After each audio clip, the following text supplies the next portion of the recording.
We are live. All right. Are Gonna we give. are we ready? I mean, we're as ready as we're gonna be. We're as ready as we're ever gonna fucking be. Okay. Homestuck.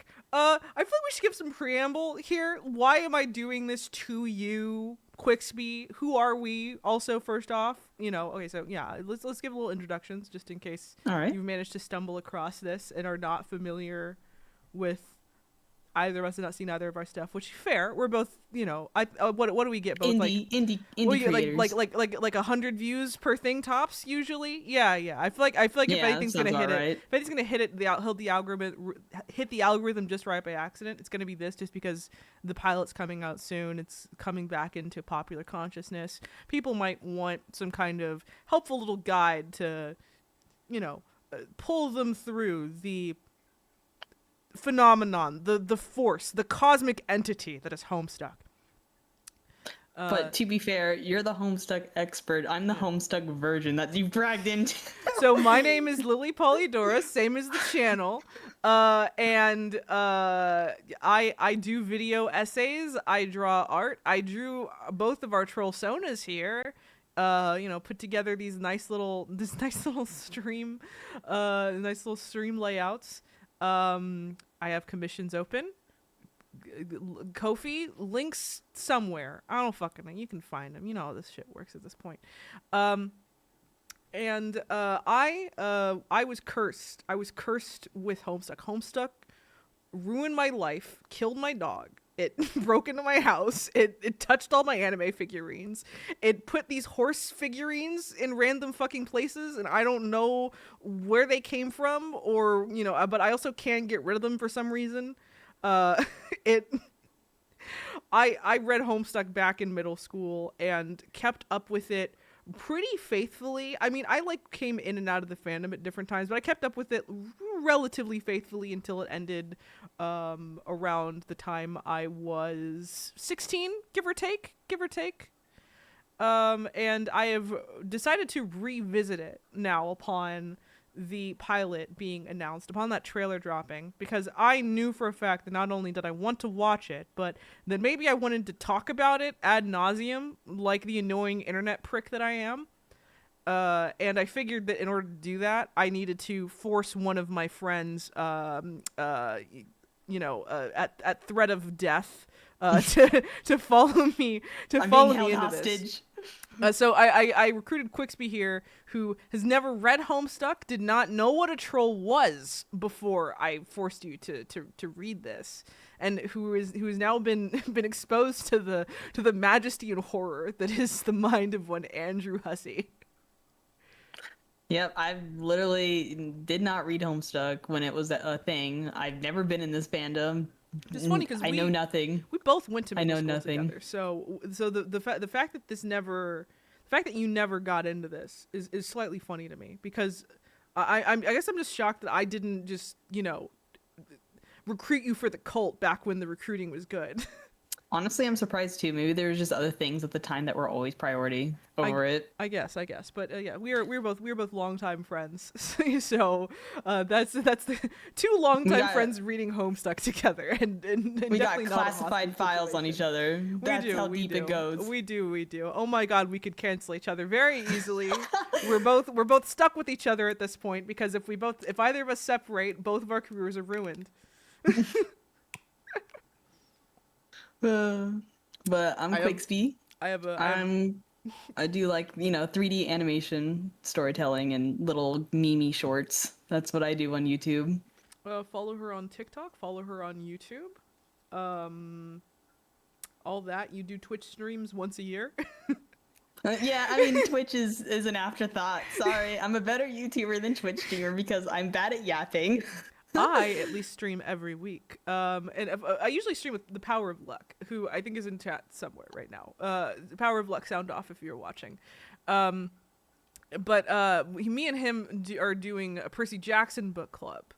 And I didn't want to have his focus split Because unlike us two, terminally online freaks, he actually has real life obligations and can't dedicate all of his time to binging a webcomic in about a week or two like we did. Um, so I wanted him to focus on that and read Homestuck at his leisure if he so chose, whatever, fucking words. Um, and which meant I needed someone to come in with me on that, and that's where you came in here, truly. I'm very grateful that you made that you're here.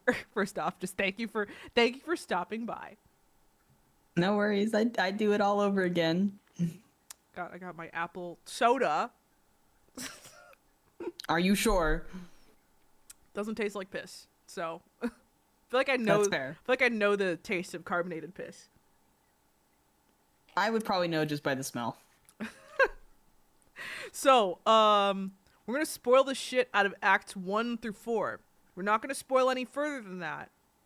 But I literally can't because I don't know any I'm spoilers gonna ahead of it. I'm gonna avoid spoiling further than that. I have a couple notes alluding to some future stuff, being like, oh, interesting that they foreshadowed this at this time, that kind of thing. But I'm not really coming in here with the intention of, I don't want to ruin it for the people here. And I also want to say that if you're just stumbling across this, not even sure if you want to read Homestuck, I think just knowing what happens in Acts 1 through 4 isn't such a big deal. We will spoil it, but like, unless you are truly a purist about it and just do not enjoy any type of spoilers whatsoever, that is just not something that you have room for in your heart. I think you're fine listening to this, honestly. If you just especially if you want a recommendation, just want to see if this is kind of up your alley. Because most people kind of agree, it gets good around Act 5, So when you get the trolls, it's when you really get into it. That's when you get a lot of the it's when the character stuff starts to ramp up. It's when Homestuck really starts to feel like Homestuck. This is an appetizer. Act 1 through 4 is an appetizer. To be fair, I did feel like Act 1 through 4 felt like one massive setup arc. It is, basically. For almost 2,000 pages, it felt like it was all set up. It is. Which I think that also led to you... from the tone of our conversations, I sensed that, you didn't dislike it, but you're maybe not quite sure why it was such a big thing outside of that it seems to represent a certain, type of culture. I don't think you get Homestuck yet.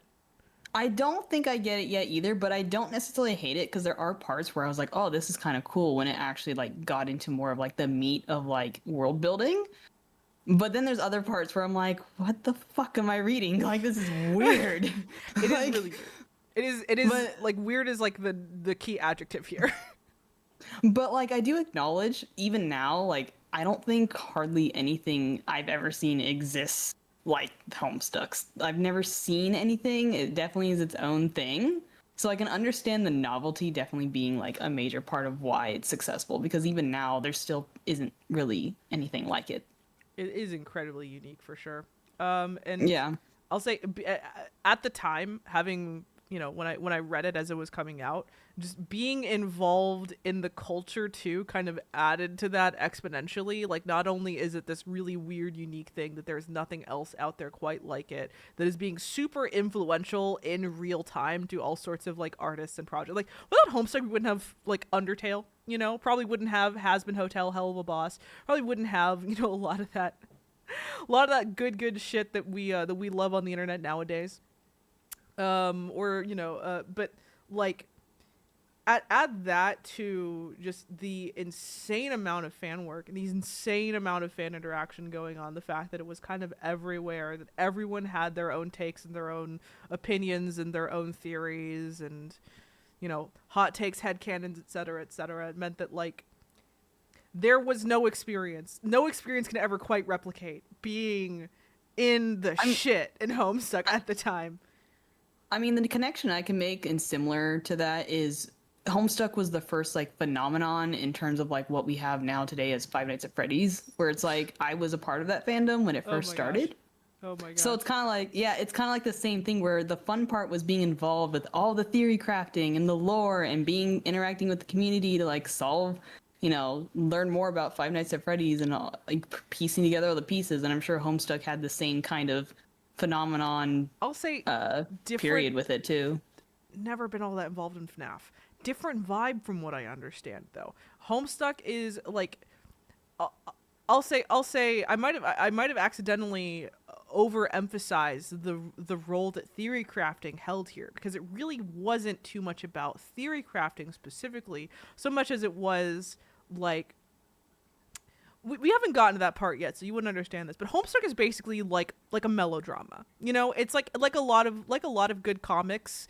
You know, while it can act as like a good piece of high science fiction, it is at its core something that you read for character drama, for watching these ridiculous characters, you know, smooch and have all their interpersonal issues and tragedies and such and such. So like there were certainly people that were very concerned about the deep lore and the theories, but I do feel like that was oftentimes in the minority of people.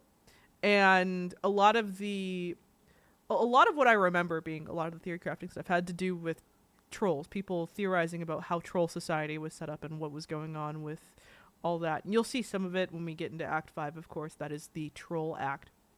Who the fuck? Kill it, kill it, Ban. kill the bot. Okay. So yeah, you'll get some of that.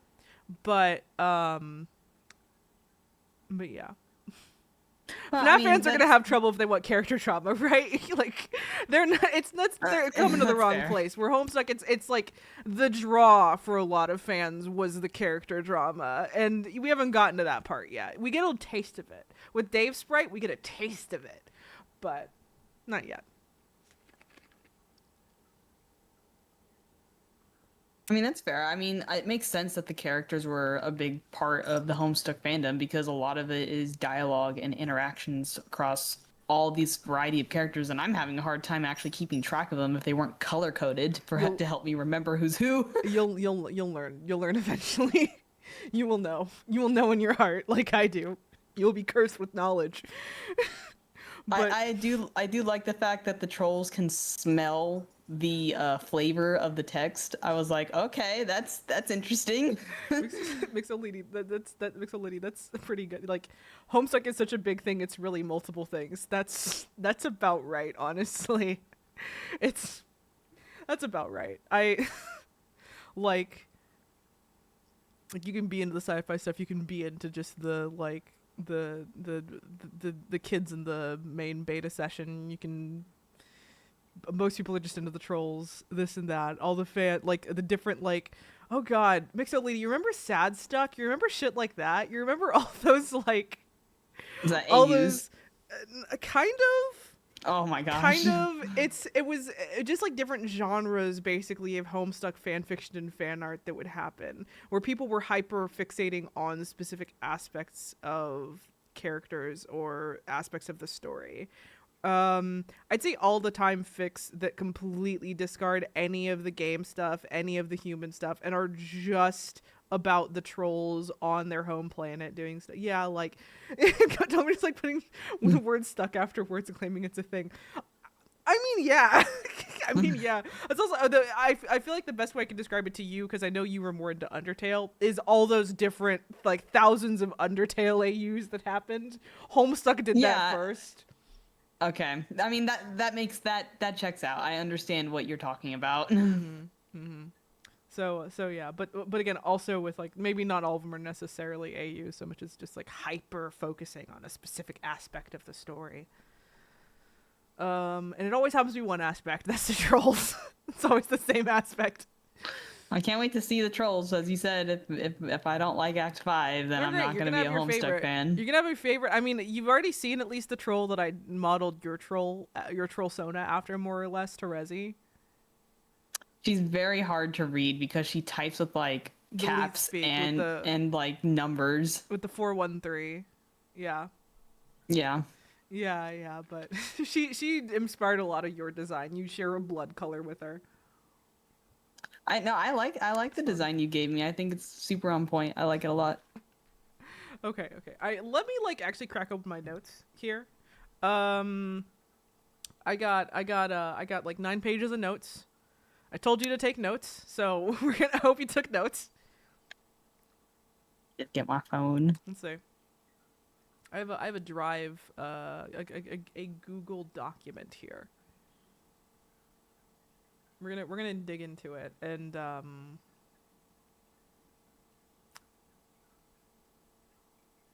didn't really include much summary as we went about, so I hope you did.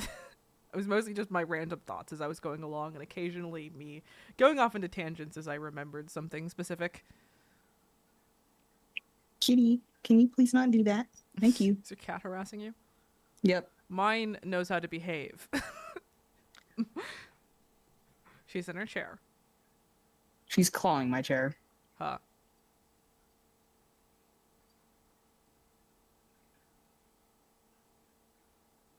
I guess we can just go act by act, like start with Act 1 and Yeah, then move on to Act. these Yeah. are done in order. So with a little intermission. I hope you better have read that intermission. People skip the intermission all the time. It's I a did. mistake. I read it with the Midnight Crew. I was very insistent. I was very insistent that Quixby read absolutely every word she was presented with. Click on every possible link, and you were good about it. I was. You're I a clicked on trooper. everything. I even found like some secret clicks. Okay. Cat. No. She's playing with the blinds.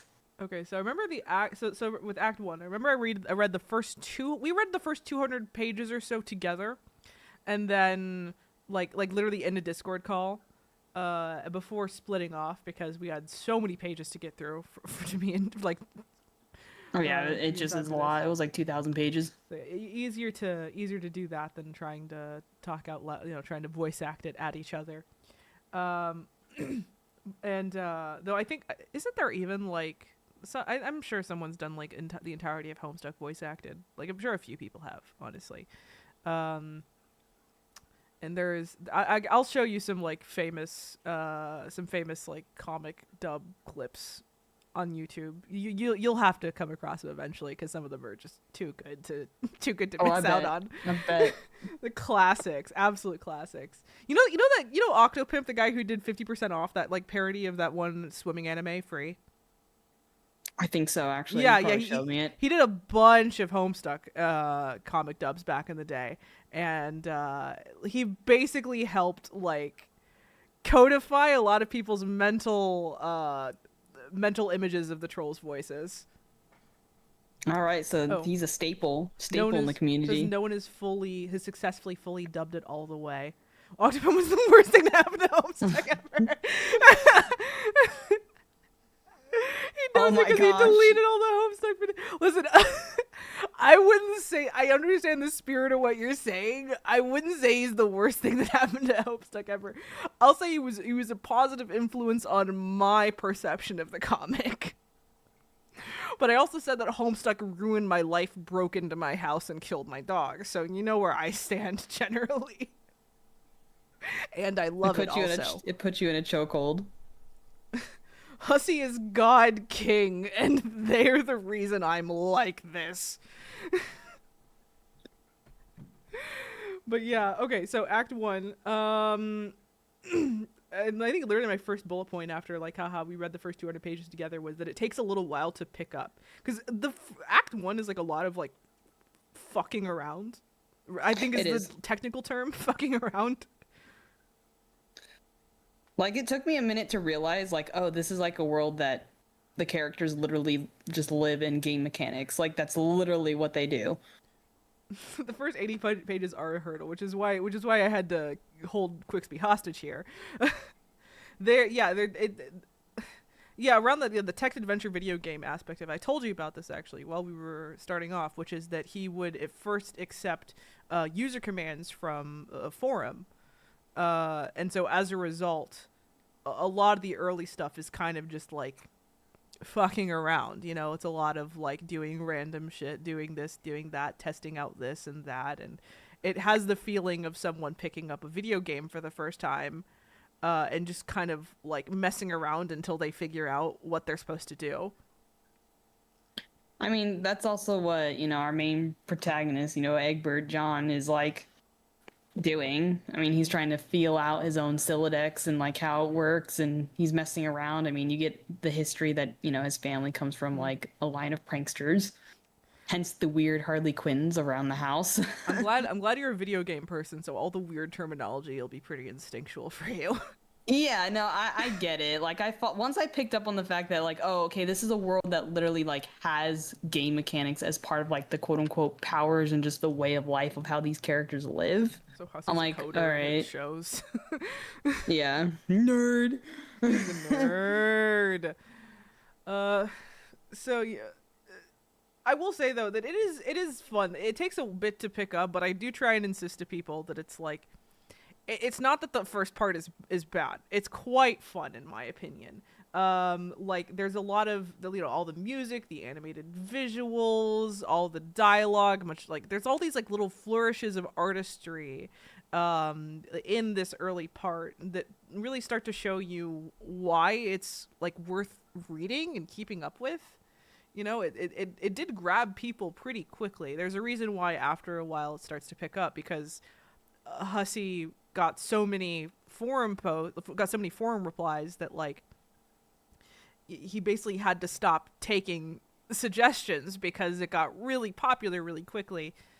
Um, and He like just had to like do his own thing, yeah, being the canon writer. and then basically the story starts picking up immediately as you see that, and that's pretty much by the time you get to the end of Act One, you know, we're on rails now. We actually have a plot and we have places we need to go.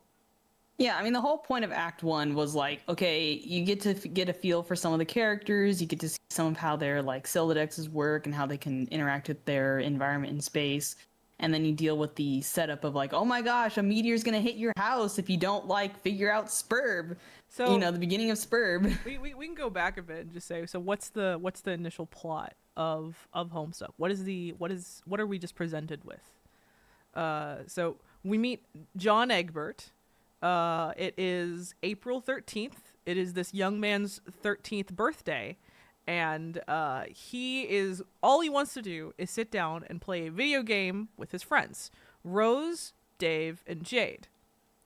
And these four all have like really big personalities to them, I'll say, maybe paling in comparison to some of the trolls we're going to meet later, but for now they're big personality types of characters, right? John is this super nerd who like maybe isn't as knowledgeable about all this video game stuff, for a little, hint hint nudge nudge, it's so you as the reader can figure out what the fuck is happening because he asks questions.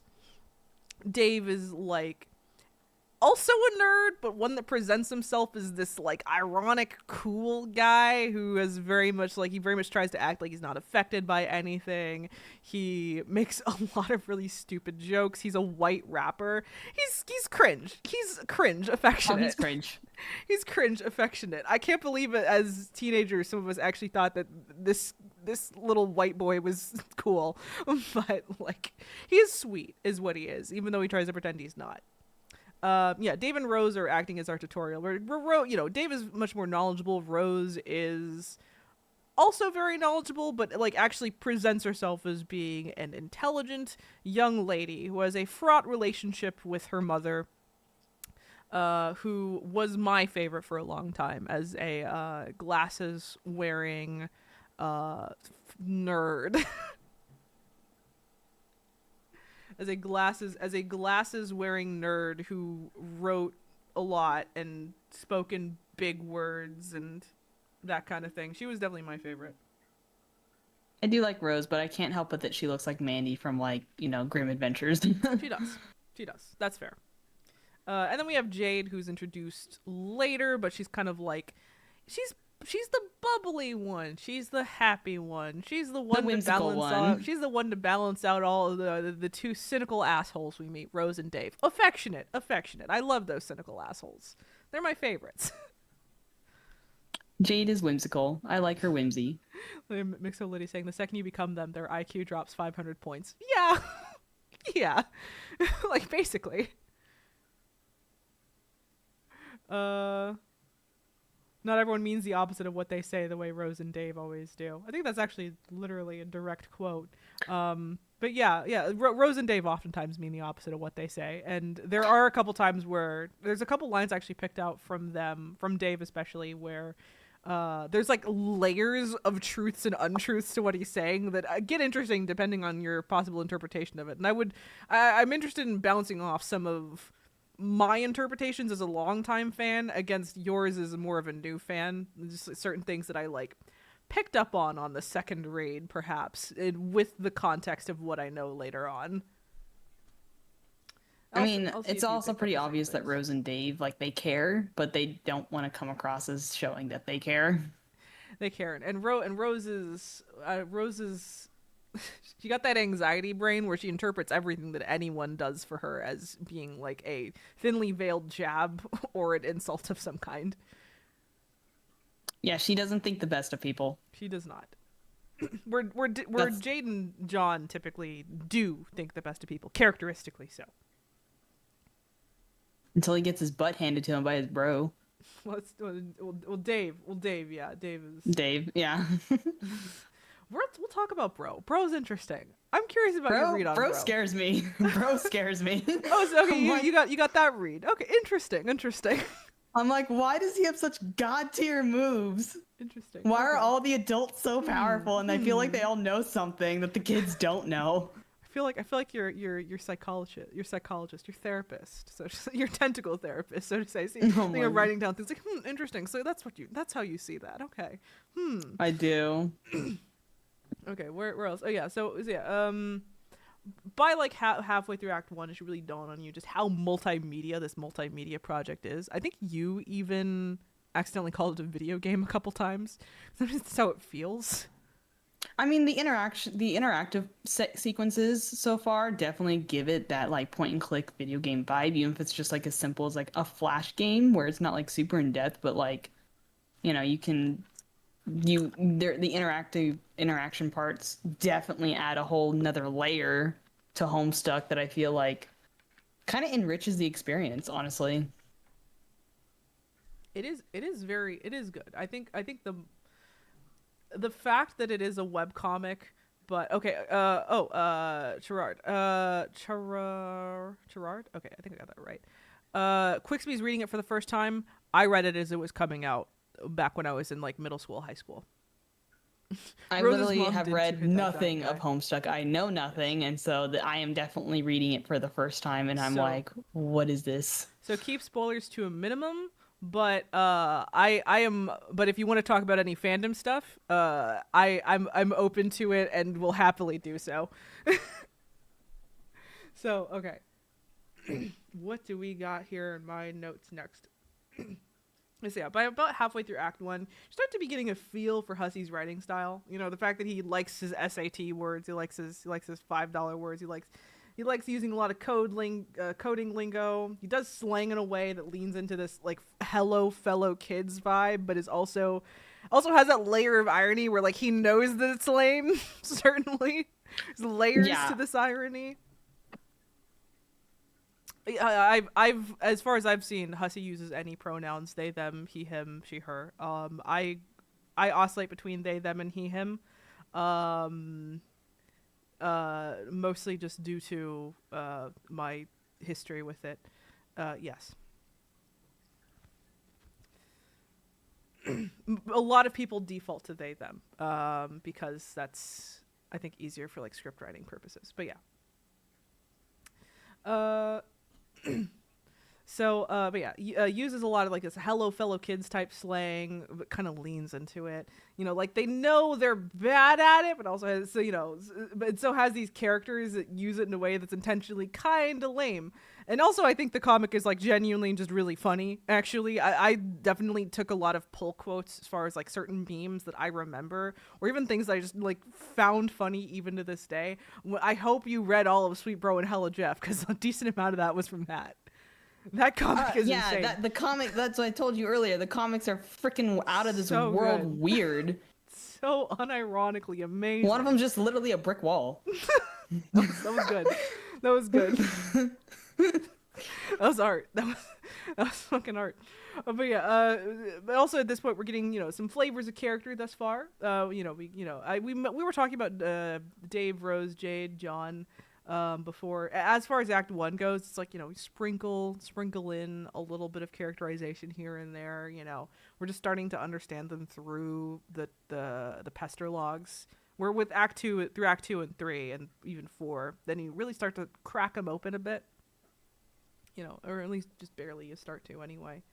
But yeah, I like have this note here. Just we understand Dave is a guy who cares a lot about his image, who views himself as being cool, though he comes across as kind of lame.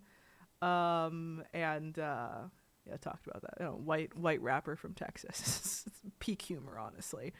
I mean, at least the comic is, as you said, it knows it's lame, so it shows like a whole self-awareness, which is why it goes to this level of unserious comedy. Just point to that one line of Tavros calling his rhymes ill, sick, nasty, delirious, some shit like that. It's incredibly self-aware. The fourth wall is see-through, as we all know. We've all seen it many times. The final note. Literally a fourth wall break, Deadpool moment. The fourth wall gets stolen multiple times. The final note, and for Act 1, is that we get Rose's obsession with therapy speak, her issues with her mother, as well as her tone. She types properly, correct punctuation and spelling all the time, standing out from the other kids who text the way like most other people text. I think all lower caps, some spare punctuation here and there for emphasis, that kind of thing. And it's got our first like introduction to different like texting styles, which will go completely off the rails once you get to the trolls and they just flat out have texting quirks, and they can all be very readily identified by just not just tone and all that, but just literally like what funny fucking characters do they throw in there for no reason. I don't know. Just which one does free role play, which one capitalizes every word, which one screams in his text, which one adds in 413, which one fucking adds horse cocks in there. I don't know, whatever. Oh my gosh. None of those were apparently they can smell text. So one smells like lavender, the other one smells like orange creamsicles, as the trolls so pointed out to the characters. I mean, the Terezi's players. blind. How else is she gonna see the text? She wasn't lying when she said that, by the way. She's blind. That's true. Oh, no, I believe it. I'm like, okay, you're blind, and I like the idea of a braille screen. I'm like, how does it work? I want to know. This great the horse cocks come in Act 6, and you know it. There's some, I think, actually. The fact that that's a sentence should not be a sentence. I want this video to get age restricted. I want no one to be able to find it. Oh my gosh. Anyway, Act 2. Act 2. I think here's where we get into the actual like game side of things. So they're John's managed to enter his session. Rose is trying to write a game walkthrough. Dave and Jade are kind of like half scrambling, half faffing about, kind of trying to start their own, get into their own session. And we're presented with an absolute wall of technobabble, different devices, all sorts of currencies and such, most of which are not important to remember, honestly, as just a random reader. I find most of the like sci-fi bullshit is not, it's not terribly important to know. Like, you don't have to know what an alchemiter is to generally get where this is going. I mean, yeah, I even reading all those names, I'm like, I don't know what they are. I don't know what the name means, but I know how they work. I know what they're doing, like the function of what they do. Right, by the end of Act 4, Jade the noob made it just kind of put everything into one like all-purpose machine. Just to simplify it. Just carve away the bullshit. Which is smart. It is. Super smart to do. It is, but it does mean that from then on, most of the individual machines will not matter, which I only found interesting because I've on and off again considered doing a Homestuck like tabletop game with a couple of buds, you included, of course, and how much I should focus on or harp about all those machines is I've had to think about it, and I was then reminded that Jade just made the all-purpose machine, and I'm like, I think that's just the way to do it. I think just trying to get so concerned about all this other shit is it's just kind of slow things down to a crawl. And Hussey agrees, clearly. It's like, make it simple, simplify it, so we can keep moving forward and not have 3 billion pages to explain. But speaking of that, Rose's game facts. Considering how flowery it's written, it's pretty funny that she says she'll be skipping the pleasantries and the overburdened prose at the beginning, and it's like the most flowery prose burdened like game fact I've ever read. Like both of us have read our fair share of game facts, including some old ass ones.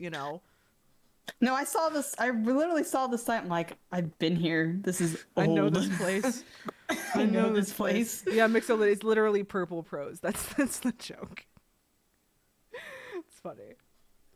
And though Act 2 is delightful for immediately beginning with a nice little interactive section. We've had like little interactive sections before then. You can kind of battle the parents. You can do a little pogo stick game, all that kind of thing. But this is Act 2 is where you are John, and you can like you're like exploring the planet a bit, I think, even.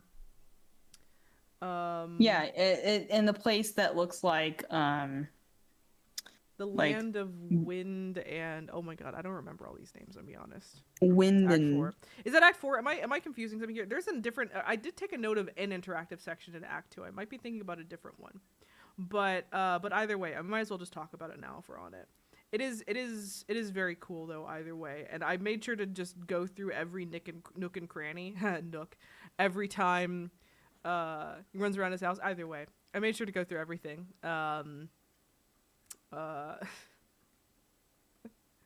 Sorry, I realized what I had said with my joke, and then I had to stop, and I realized you don't get it, so I'm just gonna move past it.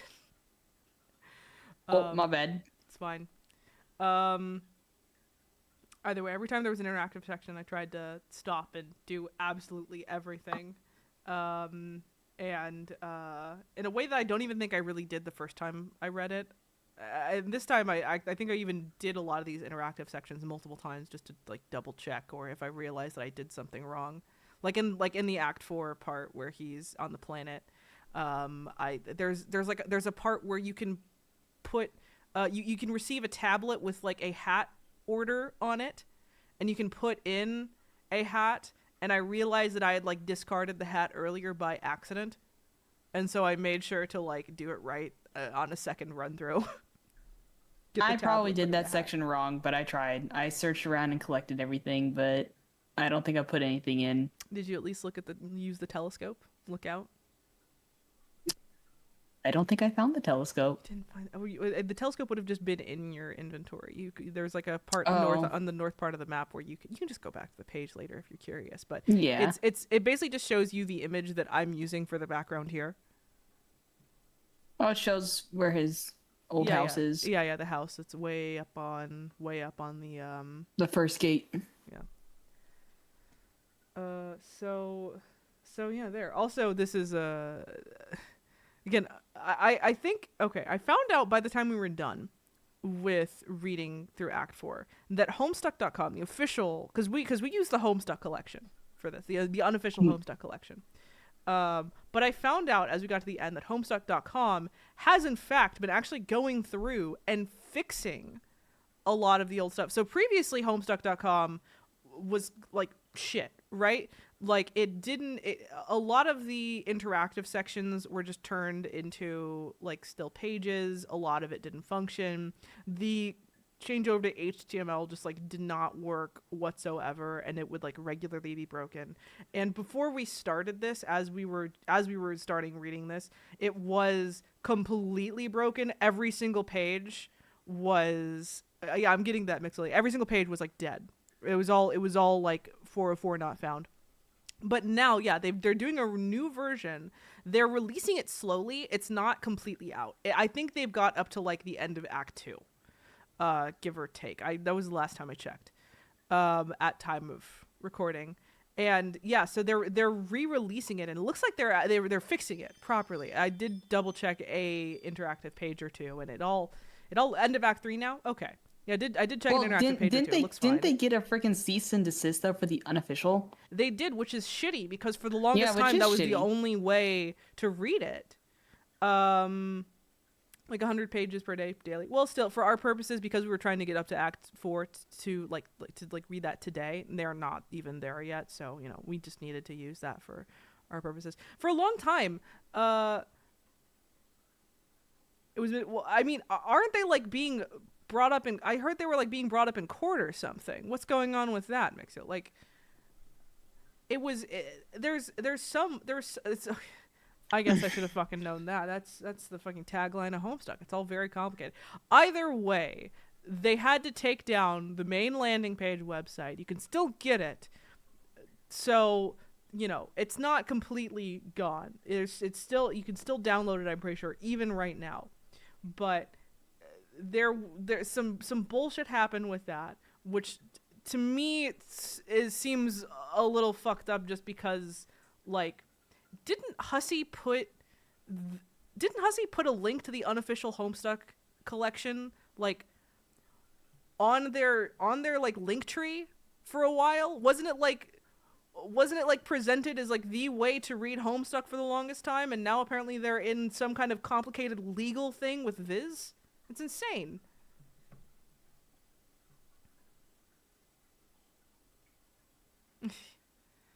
It's still bullshit. It's still bullshit. I think Hussey gets maybe a little bit too much flack, even though a lot of the stuff going on with Wet Pumpkin and the Hive Swap was a little suspect. But like, I gotta say, someone fucked up here. Someone fucked up here, and they're screwing over these people who, to my view, were just doing their best to preserve this thing that they loved, and who are now getting in trouble for it, potentially actual legal trouble. I don't know if it's Viz, I don't know if it's Hussey, but someone fucked up. I mean, no. At this point, no good deed goes unpunished is the definition of this. It's like they're the reason your people were able to preserve and Viz is out of it. View this like fandom, because how long did they not upkeep the original website that was broken? For years it was broken. Yeah, for years. And so it's like that's kind of messed up. Like, I understand, like, yes, it's still his creation, but there's a better way of going about it without like trying to pummel into the ground the person that kept your fandom alive all this time on life support. Anyway, Mixo Liddy, I hope that tells you about where I am as far as my current knowledge of like what is going on with Homestuck right now. I haven't been keeping up that well. Like, pretty much I just saw the flash of news that happened with the pilot, and all of a sudden people are talking about the unofficial Homestuck collection being taken down. I don't know about things being like about the UHC guys being petty about it. I mean, I'm always of two minds with it, right? Because I'm someone who's like has. I'll say for a long time I was a reader of. I mean, I still am a reader of these like Chinese yaoi novels, from like. If I try and pronounce the author's name, I'm gonna fuck it up, so I'm not gonna try. But it has works like Scum Villain Self-Saving System, Heaven's Official Blessing, etc., etc. And a lot of those works for the longest time were really only accessible to an English reader through like rogue fan translators. And a lot of those fan translators willingly took down their works after the official translations came out. But I'm not actually of the mind that was the right decision, because I do think that fan preservation of this stuff has its place, even in a space of copyright ambiguity. I think protect your copyright, sure, but like, no one's going to care more about actually just keeping the preservation of this stuff up more than your fans. And if you're spitting in the face of those fans, you're going to be in the wrong. But there is sometimes the point where again, gray area. Sometimes as a fan, it is your place to just come in and say, okay, maybe I need to take a step back to allow the official version to just do its thing, to be its thing, especially if it's going to be free to access. But yeah. I mean, something that comes to my mind in the video game community is Skyrim, Mm. where literally the CEO tried to take credit that Skyrim's just been around for so long because they just created a great game It's like, this no, last it's decade. It's like, no, the fans. literally the modding community of your game is the reason why it's still relevant a decade later. Not just because the base game itself made it the perfect freaking on, like to literally try to take credit for the modding community was the biggest slap in the face and disconnect of the community that is really around your game. It was insulting. Also, Mixolity, I'm going to cut off this tangent right about here. I will simply end it by pointing out that Hussey sure seems to have a habit of getting of like Hussey seems to have no problem with inventing beef with random people that he's worked with. It seems to be a common story with them. Like, it seems to be a common story. This is nothing new at this point. Yeah, Do you yeah. think he might They're just be not one of good those at, they're people not good at that are just maintaining hard to consistent work with? relationships. That seems to be. I've gotten every indication that is exactly the case. Yeah.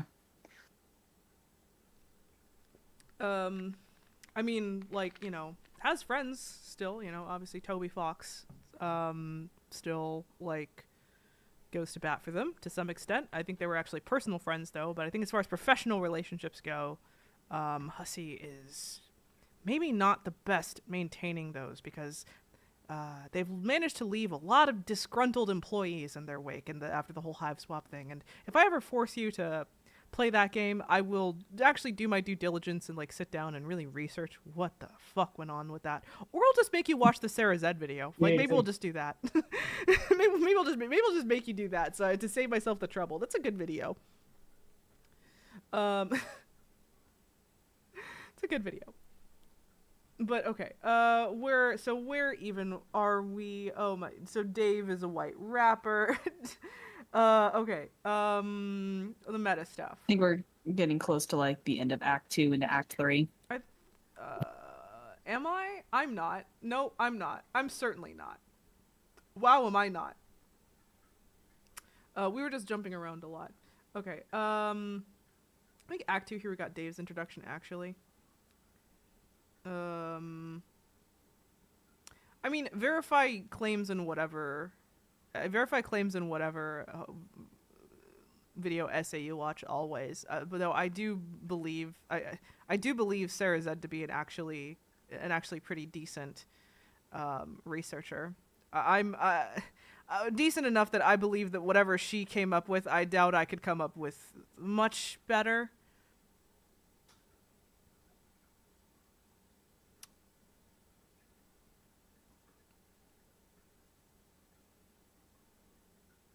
And I mean, I'll even say if it's been a while since you've seen that video, she doesn't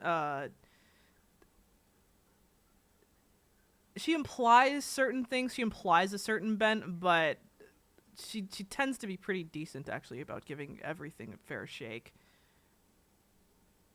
But yeah, what can I say? I mean, I don't know. You can just fucking look at my video essays or whatever. I'm sure I say some random shit in there that's just like wrong. That just happens. It's just the nature of that hell website. Maybe this hell website, depending on where you're watching this. Anyway. What do we got here? Oh yeah, I have like a little like appreciation for some of the backgrounds in here a lot. I mean, there's a lot of the photo backgrounds that are done, but also I do like some of the constructed stuff, like how messy Dave's room is. I just really like a messy room background personally. Oh yeah, I mean his room's a mess in terms of all the technology. A mess. I don't know. I love just a really busy background. I think messy rooms horrible in real life, amazing in animation always.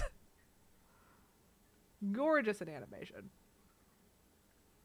And also we start to get a funny enough with Dave here. This is our introduction to a bit of non-linear, non-sequential storytelling. So not be the last time that happens, and this is in fact a very mild case of it. We're given a little flashback with him, and yeah, that's not going to stop ever. In fact, they just might not even warn you about the flashback. Sometimes you're just gonna have to put it together. Realize Well, you're and reading the sometimes conversation for there's the second time. flashbacks of the past and flashbacks of the future. You know, and they often don't specify like how long exactly those flashbacks are. Right? There's that like little cheeky like years in the future, but not many. that kind of date marking. Well, and they specify that like they're like on their doomed planet, so like exiled. So okay, what else do we got here? Um. Oh yeah, we see like a lot of Dave's introduction. We kind of I've gone so much out of order. So yeah, Dave's whole ironic sunglasses thing, that he pretending as if he doesn't just like them because his friend gifted them to him. I mean, I might as well use this as an opportunity to say that like there's a, I think it was okay, I'm gonna actually speak carefully here. And Mixolydi, if shut your mouth. I know what happens later on in the comic. Don't let Quixby know.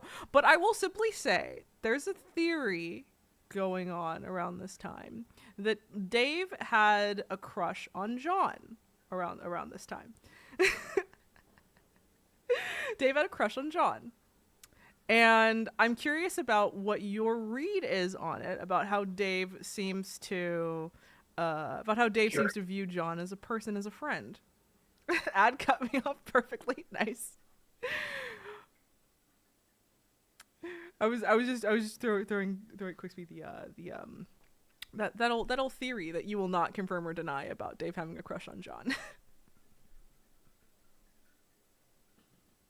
No, I definitely feel like he might. It might have been like maybe bromance, but it could also be, he has a little crush as well. Could be a little something. Okay, we'll It continue. could. I will bring out a big piece of evidence that I see later on. I think around Act 4, but for now. Okay. Yeah. Sweet Bro and Hella Jeff is around this time. Is the level of comedy I aspire to. It has unironically inspired multiple art pieces of mine. It's perfect. Some choice memes.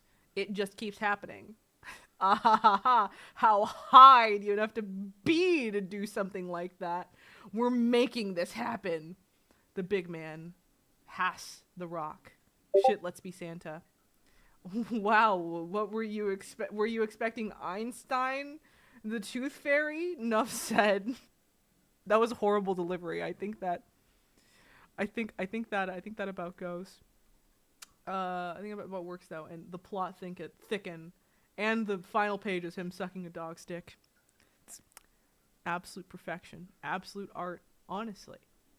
And they also teased the Midnight Crew for like the first time, and like for 3 times before we actually just commit and just read the whole thing basically.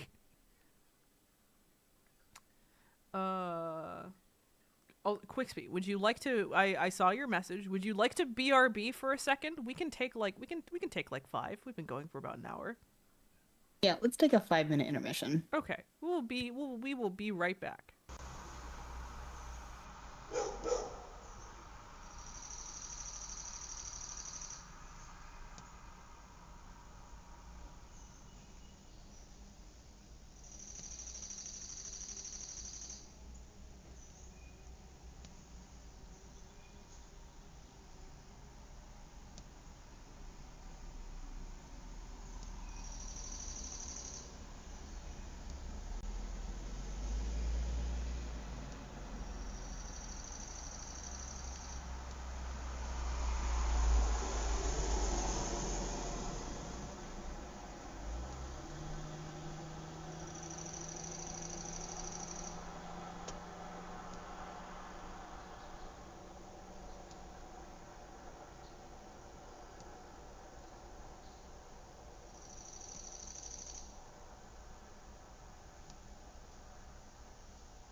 Okay, here we go.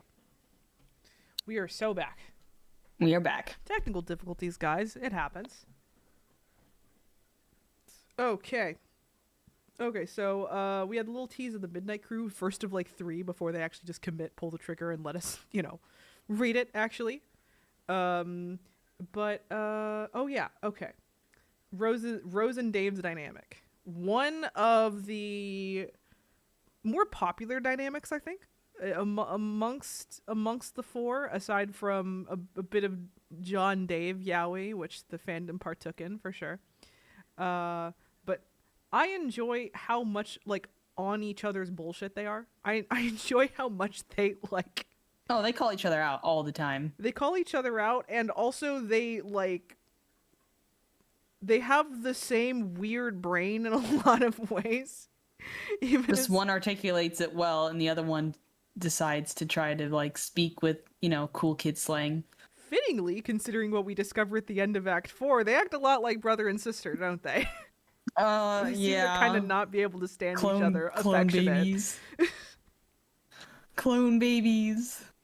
And okay, I'll talk about it more later. But Dave's bros, or just bro as we will call him, weird obsession with puppets is interesting, and we're going to have a long conversation about him. It's freaky in here, Grandpa. It's very odd. It's very odd. He terrorizes his brother with puppets. People have over the. I'll just get it. The interpretations surrounding bro have changed quite a bit over the years. Some of that is due to some stuff in canon that I will not spoil, but we'll get around to it. I need to actually stick to my notes somewhat, or else it'll just be fucking anarchy in here.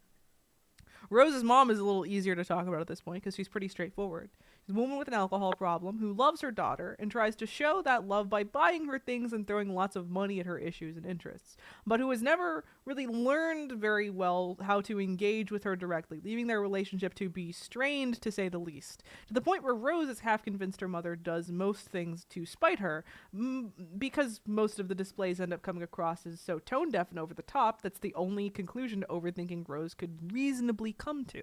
Even though, like, they even say later, we even find out later that Rose just, Rose likes wizards. Her mom probably just bought all that wizard stuff because Rose liked them, but Rose assumes that she's making fun of her because her mom won't, like, talk to her like a person.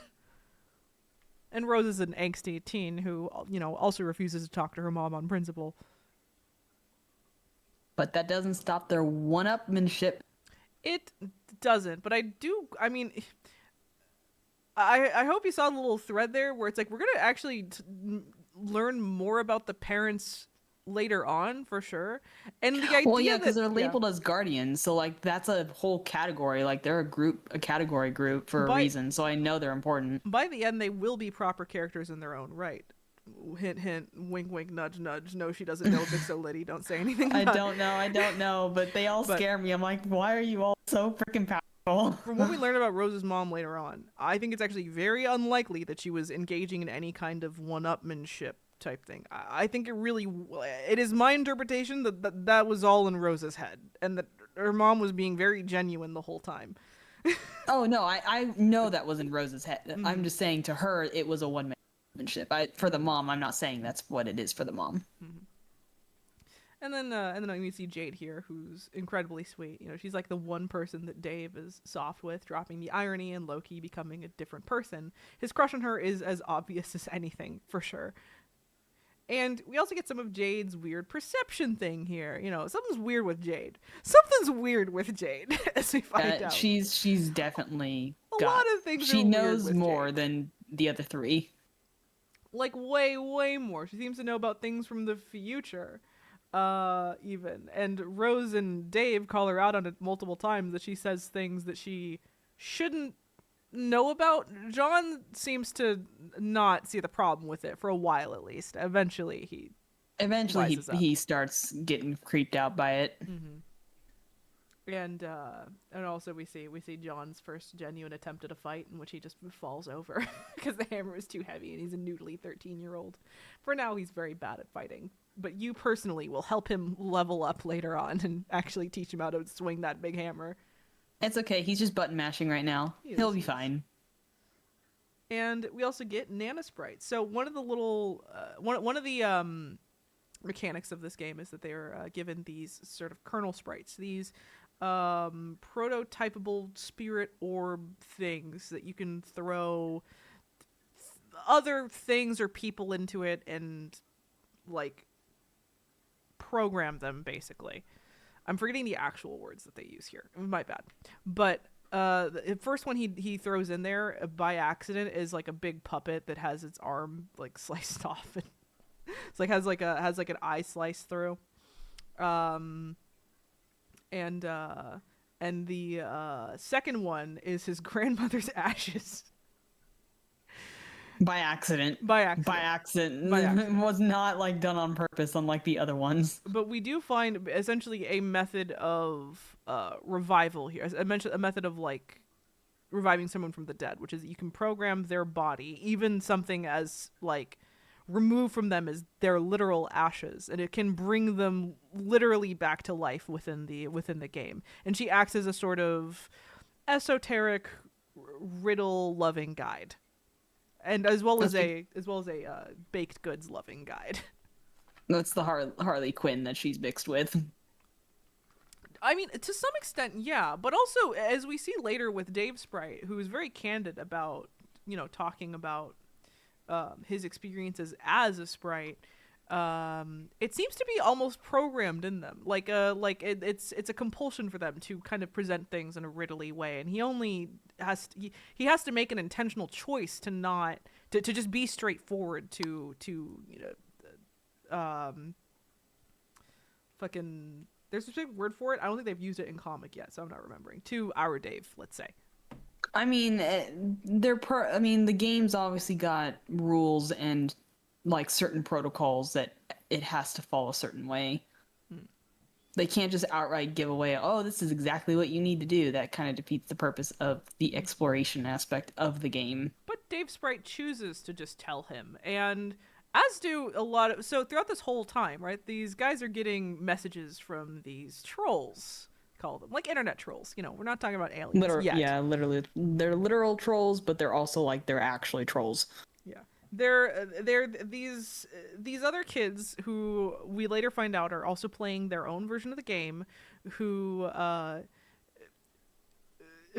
wish to message them either to antagonize them or to help them or both, right? And they Or have, both. because they've already played, they have more knowledge than the human characters do about it. But at the same time, it doesn't mean that they know everything, right? They make a lot of mistakes. They have a lot of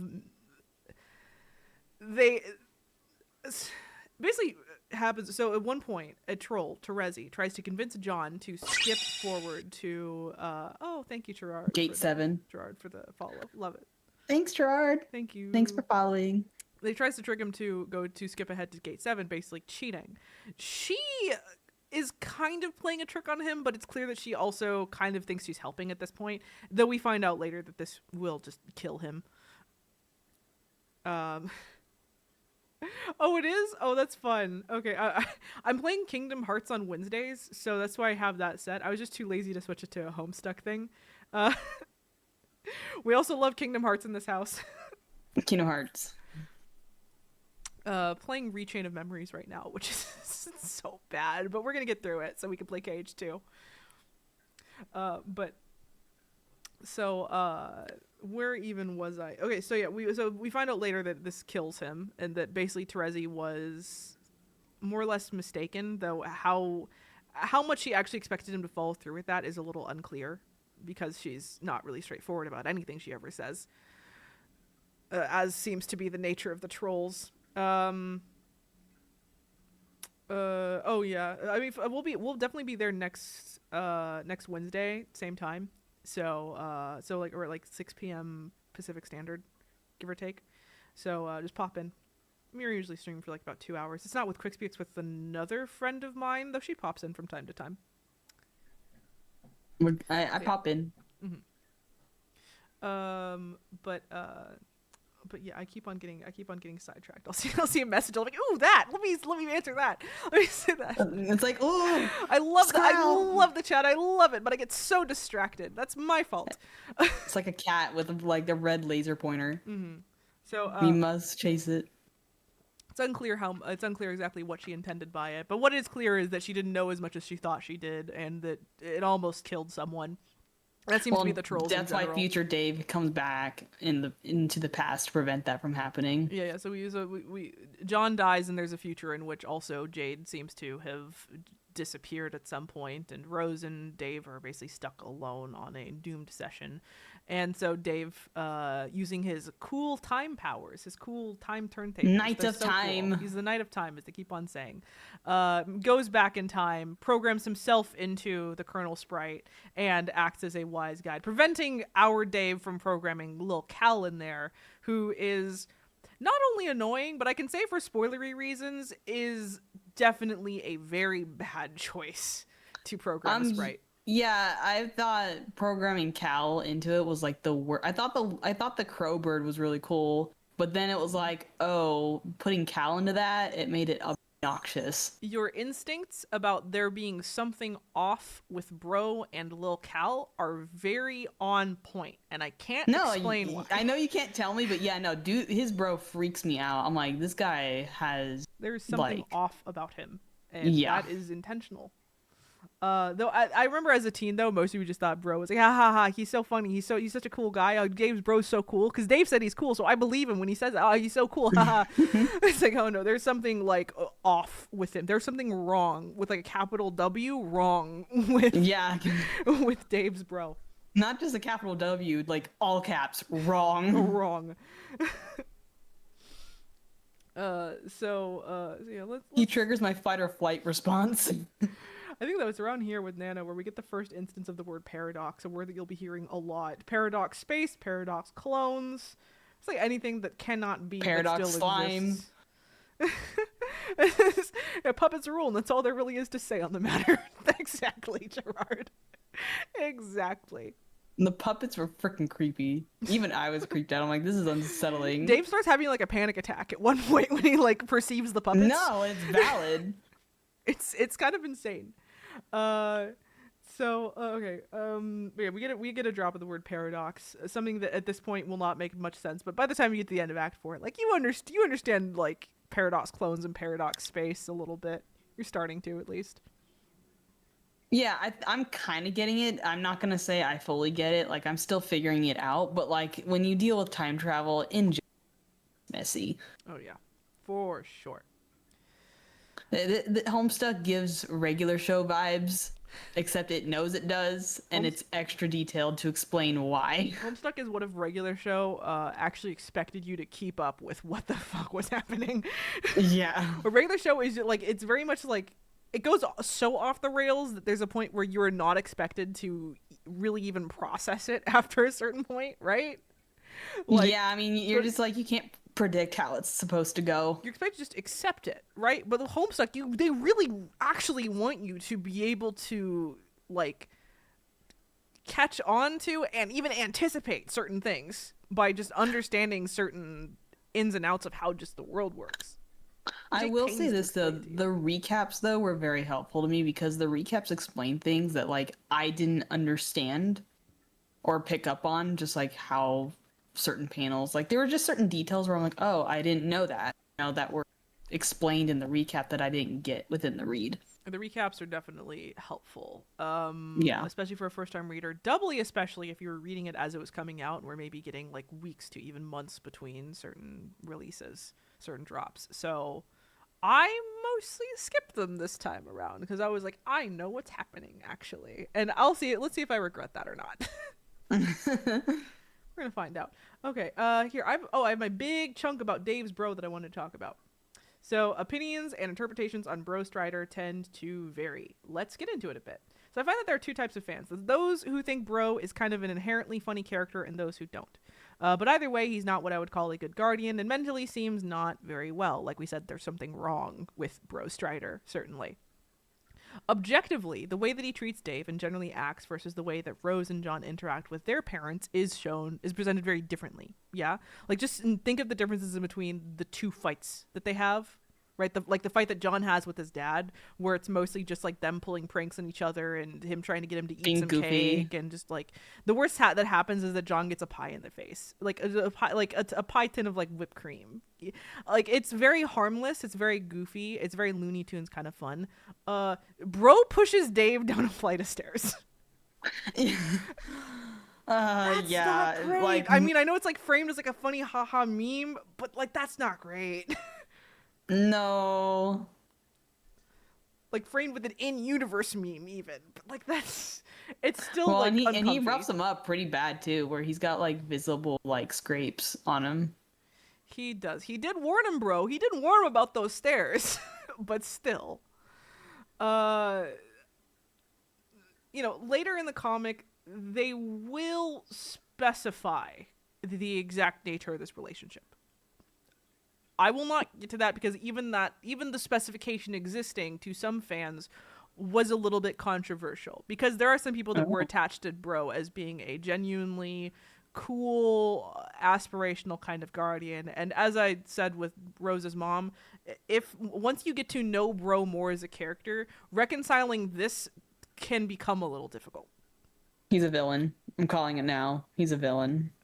The fact that he was able to like cause a stalemate with Jack Noir, who I basically won't was fully upgraded with like the king and queen becoming something above them. I won't I It's won't like, I won't I mean, clarify. that happened. That happened. I'm like, okay, why is he able to be on par with this, Wicked Witch of the skies here? I won't get into that. I'll leave that open. I'll leave that open. If that's what you I'm just think, we're pointing gonna it we're gonna out put there a that pin I in that. thought that was super We're gonna weird. put a pin in that for now. But yeah, but for now, there is room for this interpretation more in line with this kind of absurd tone here, that maybe he's not the best parent, but it's more or less cartoon logic, and you're not supposed to take his relationship with Dave all that seriously. Oh yeah, Gerard, that's exactly how I felt. Oh, that You know something I don't. I do. I had to hold the fuck back. I had to hold the fuck back. I'm Hey, like, at least I know my instincts are right. I'm okay, gonna hold on to that. okay, yeah, sure. Let's not talk about that. Yeah, it was way late. Okay. Um. Anyway, so in summary, Bro's an interesting character who can be interpreted very differently based on what tone you happen to be you have to be going for. And as this comic is tonally, all over the fucking place, yeah, some view it as kind of brilliant, other view it as a writing flop, and we'll come back to that later. Just the fact that at one point it was open, and then they really like narrow in on a specific interpretation, despite how this very tonally inconsistent thing, maybe that wasn't the best choice. As we go later on, we will more seriously have to reconcile with some of Hussey's legitimate writing issues and writing flaws within this comic. But for now, it's all good. It's all fun. We're just at the beginning. Look at how cool all the multimedia stuff is. Don't worry about it. Anyway, I will say, as a character, objectively, he is kind of funny, but it can't be denied how, if you peel back the irony, it is obvious that Dave is generally unsettled by his bro's behavior in a way that implies both that this is the same shit as usual and that there may have been some kind of recent decline/escalation, like the near panic attack we talked about, and the fact that Dave seems to have frequent nightmares. And also just in there, I think they sneak in like a little past meteor event with the little Well, and line. and the fact that Dream Cal was killed in the dream state, I think, Uh, or he escaped on the hoverboard, actually. he escaped. That's honestly worse. But the fact that he's there is weird. The fact that he was there with the Durst outfit and then he Yeah. escapes is like, there's something going on with this puppet, huh? Keep an eye on that puppet. I hate this puppet, Eyes man. on the fucking puppet. You're gonna hate it more. Anyway, this line in the Meteor article I thought was cute, which is populace oblivious to broader significance of events, assuming there is any, which there definitely isn't. And then later we find out about the meteors and how the kids actually ended up there on Earth in the first place. It was cute. I thought it was cute. The meteorites hitting everyone. Basically. Okay. Also, side question. Yes. Is the mom and the dad, like Rose's mom and John's dad, like affectionate? Yeah. Like, are they like trying to date? Yeah. Okay. Just wanted to make sure. I was like, Yeah. I was like, what? Yeah. He held on to her scarf this whole time? Yeah.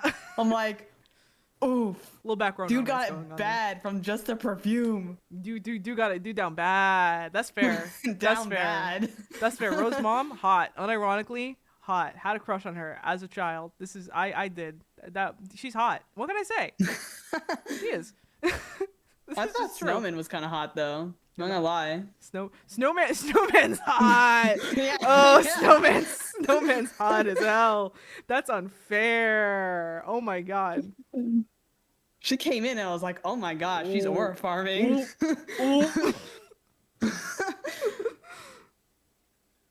Okay. Walked into a gunfire room and everyone has to stop. I had this note about the comic that Bro made. The do you remember that? It was like kind of, it was pretty short. The comic that Bro made around that you see. Bro has this comic that's like deeply concerning. Like The dog? no. The comic that Bro makes. It's like a bit more well drawn, and it's like, oh my god. Can I find it? Where even was it? I made that note, and then now I'm realizing that I'm not remembering. Oh, if I look up Bro Strider comic, it's like a bunch of fan comics. This might be hopeless to try and Google. And I'm not gonna try and crack open the collection just a second. We'll just move past that. The one that Bro makes is the dog. I might be thinking something. Oh yeah, okay, yeah, okay then. In that case, not the dog Dick, but just the dog.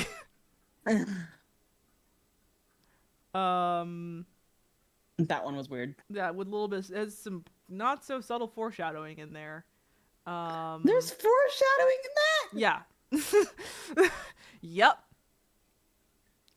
I will resend it to you after a certain point in the comic, and you'll be like, oh shit, yeah, there was. Okay, also, oh my gosh. other concerning things. We see that the fridge only has swords in it, and Dave remarks that he has to hide food in his closet. Oh no. That's terrible. child abuse. Yeah. Okay, you know what? Is it okay if I just commit tiny spoiler? It's okay if I just commit tiny spoiler. Okay, it's a tiny spoiler. You can do it. Okay, so I was being cagey about it, but like it is basically confirmed that you were supposed to interpret the relationship between Bro and Dave as abusive. That like he is an abusive guardian. That a lot of the stuff about like him like beating him and not like having food in the house should be interpreted as like being deeply concerning to any reasonable viewer.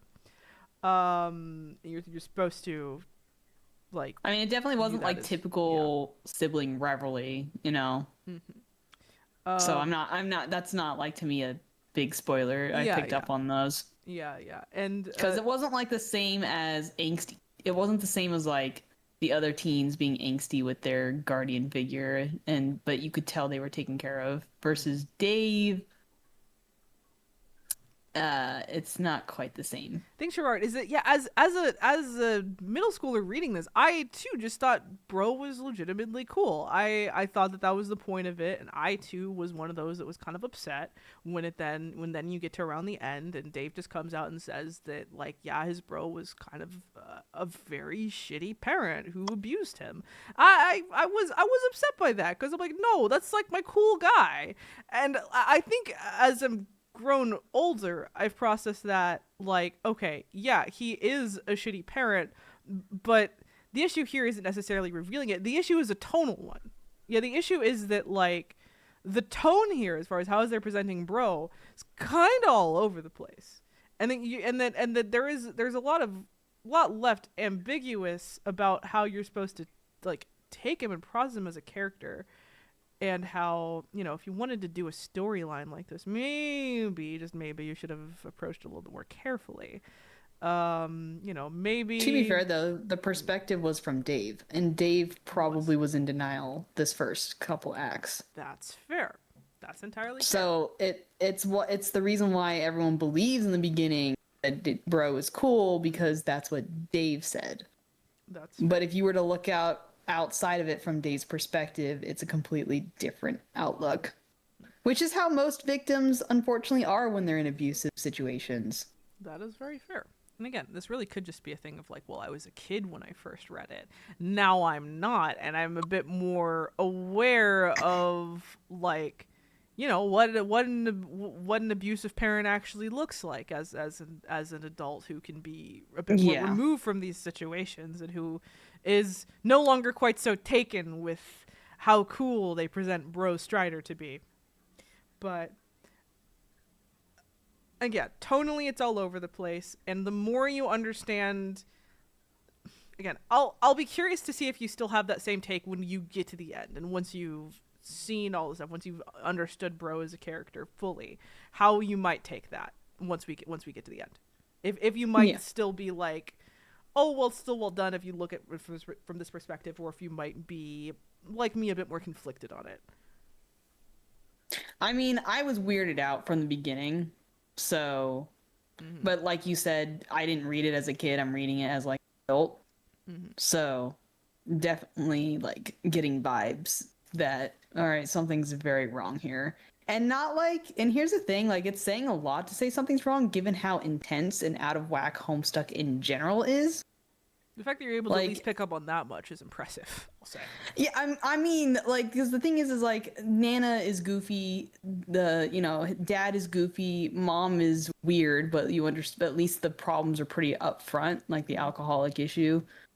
But like Grandpa is also has his oddities as well. Like every character has their oddities, but Grandpa's dead. bro was different. Grandpa's Bro was dead as different. hell.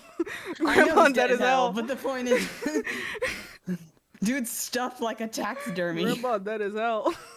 But yeah, also Gerard, I do want to mention. So I oftentimes get. It is pretty odd that Grandpa's dead. In all fairness, I oftentimes get a little. So I'm bothered sometimes by this thing that I see a lot of times in modern media discourse, which is that in order to present problematic subject matter, it has to be done perfectly or just so. I generally don't think that's the case, and I generally think getting like varied looks on serious subject matter like abuse, like SA, is actually very important to being able to talk about these things healthily. And I don't like to like gatekeep and be like, this wasn't done in the exact way that I think it should have been, therefore it's bad. So this really is just a thing of like, I don't think it was done badly. I'm just a little conflicted about it. I'm as someone who likes to engage sometimes in problematic media, like, I just wish that it was done a little differently. Though I think at the end of the day, I do more than not appreciate its existence, I guess. Again, I think it's complicated, and it may be okay. I'm gonna like drop a name that Quicksby doesn't know. Since Dirk was in fact like one of my favorite characters, that certainly factored into how I took that at the end. And yeah, that's kind of what I'm the perspective that I'm looking to revisit here, to see if I'm able to separate that, or if I just at the end of the day come to more or less the same conclusion that like tonally it's just kind of mixed. Oh yeah, plus there's Homestuck 2, and we're not going to be reading that at all, but I will probably give Quicksby the rundown once we finish. Yeah, let's not even talk about that. I'll give her the rundown. We're probably not even going to read the epilogues, honestly, because I don't want to put her through that. Those things are so fucking long. You mean Homestuck Squared? Okay, well either way, there's so much. But yeah, let's stop talking around Quicksby and let's just continue. I'm having a good time. Yeah. I'm just happy to be here. You're finding out there's so much going on here. There's so much. I feel like I'm eating like a 5-layered cake, and I haven't even gotten to like the second layer yet. Oh yeah. So where was was I oh yeah, I think this is actually around here, around the end of Act 2, I saw that they were fixing Homestuck. I have that note there. It actually looks like it actually works. Wild. We're going to continue using the unofficial collection because the pace at which we're reading it is probably going to continue to outpace how they're updating it. Yeah, they probably won't have it Yeah. fully updated by the time we have to reach like the end of Homestuck. Yeah, we're going to be doing Act 5 on the 25th of October is our plan.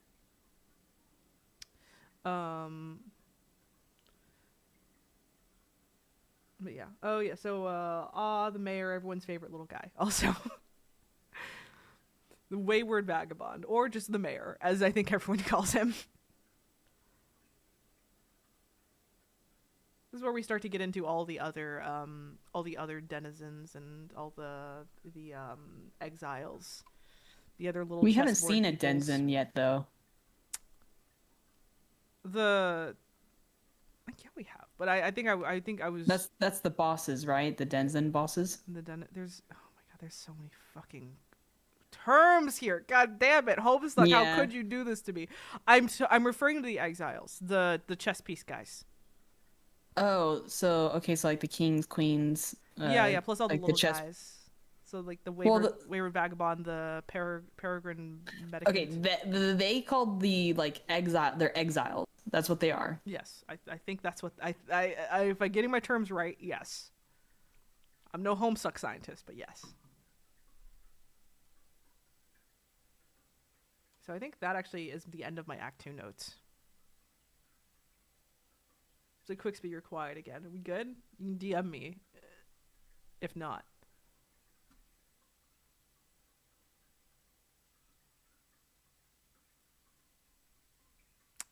Do. I'm about halfway through my notes. Should I going on to Act 3? Yeah. If just give me the signal if you'd rather me just go off and not wait. But anyway, Act 3, Jade introduction. She's a furry. Jade's a furry. And also generally really sweet gal, and I love her. Well, didn't she say she wasn't, but just liked furry animals? But it's also like the same thing with Dave about how he talked, like with the gay. Yeah, I don't believe her. I'm like, Dave's gay, based off the conversations he's having. I'm afraid that it's fursuits. She will be canceled for that. She has some interesting pursuits. I mean, pursuits. Exactly. No, she's a furry. She's definitely a furry. She's not. She'll become like more of a furry as we go on. What's the deal with the dog? Furry. The dog. I mean, you kind of see how it's pretty quick, but you do see how the dog was made. Yes. Harley. Oh, it's weird dog. Weird radioactive dog. It's a guardian. The dog will make more sense as we go on, and also like. No, it'll make more sense as we go on. I feel like don't question the dog much right this second. It's a weird radioactive dog. I just know the dog is good. Dog is good. A good dog. Good dog. Best friend. I have this note here about like how, Jade is maybe one of the few of these friends that thinks Dave is genuinely cool. Aside from like later on Teresi, just fun because again, those are the two women that I would say Dave gets the closest to being romantically involved with. To be fair, Jade sees the best in everyone, though. She does, but it is funny how I'd say John also sees the best in Dave, but just Jade thinks Dave is cool, which is it's a distinction. Imagine thinking that fucking loser is cool. That's fair. But I did find this cute little note though of how if you listen to all the fresh jams, it actually starts to become apparent that Jade's probably more musically gifted than Dave, at least at first. And then you see later on they start to work together on stuff, and his stuff actually improves in quality. So it's like a little like background arc that I thought was cute. Maybe I'm reading too much into it, but that's kind of how I took it. That like Dave was kind of fucking around, and then Jade comes in actually being like very musically gifted, and they becomes a thing that they can like work on together, and they both become better at it. It's cute. Also, she gets his copy of the beta, and how that Yes. happens is freaking nuts. The fucking time travel. The freaking seed Oh my pod. god, the seed pod. Uh, the dog's name is a reference to the measuring unit of radiation, which is becquerels. I did not know that. That's cool. Oh, they did it. That's cool. I like that. And oh, I think also around Act 3 is where we get our first glimpse of a troll, of a single troll, of the gray shouty one, aka Carcat, my beloved.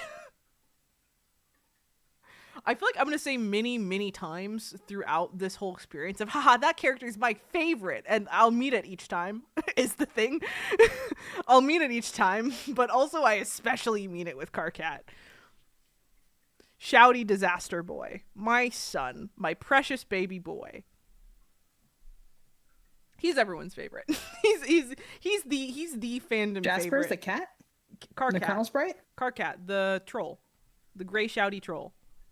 Oh, yeah, I like Carcat. Yeah, The gray one. he's literally everyone's favorite, and that's yeah. I loved when John was passing out the bunnies. He's just sitting at his computer like, what am I watching? I knew this was gonna happen, but I'm still here watching it.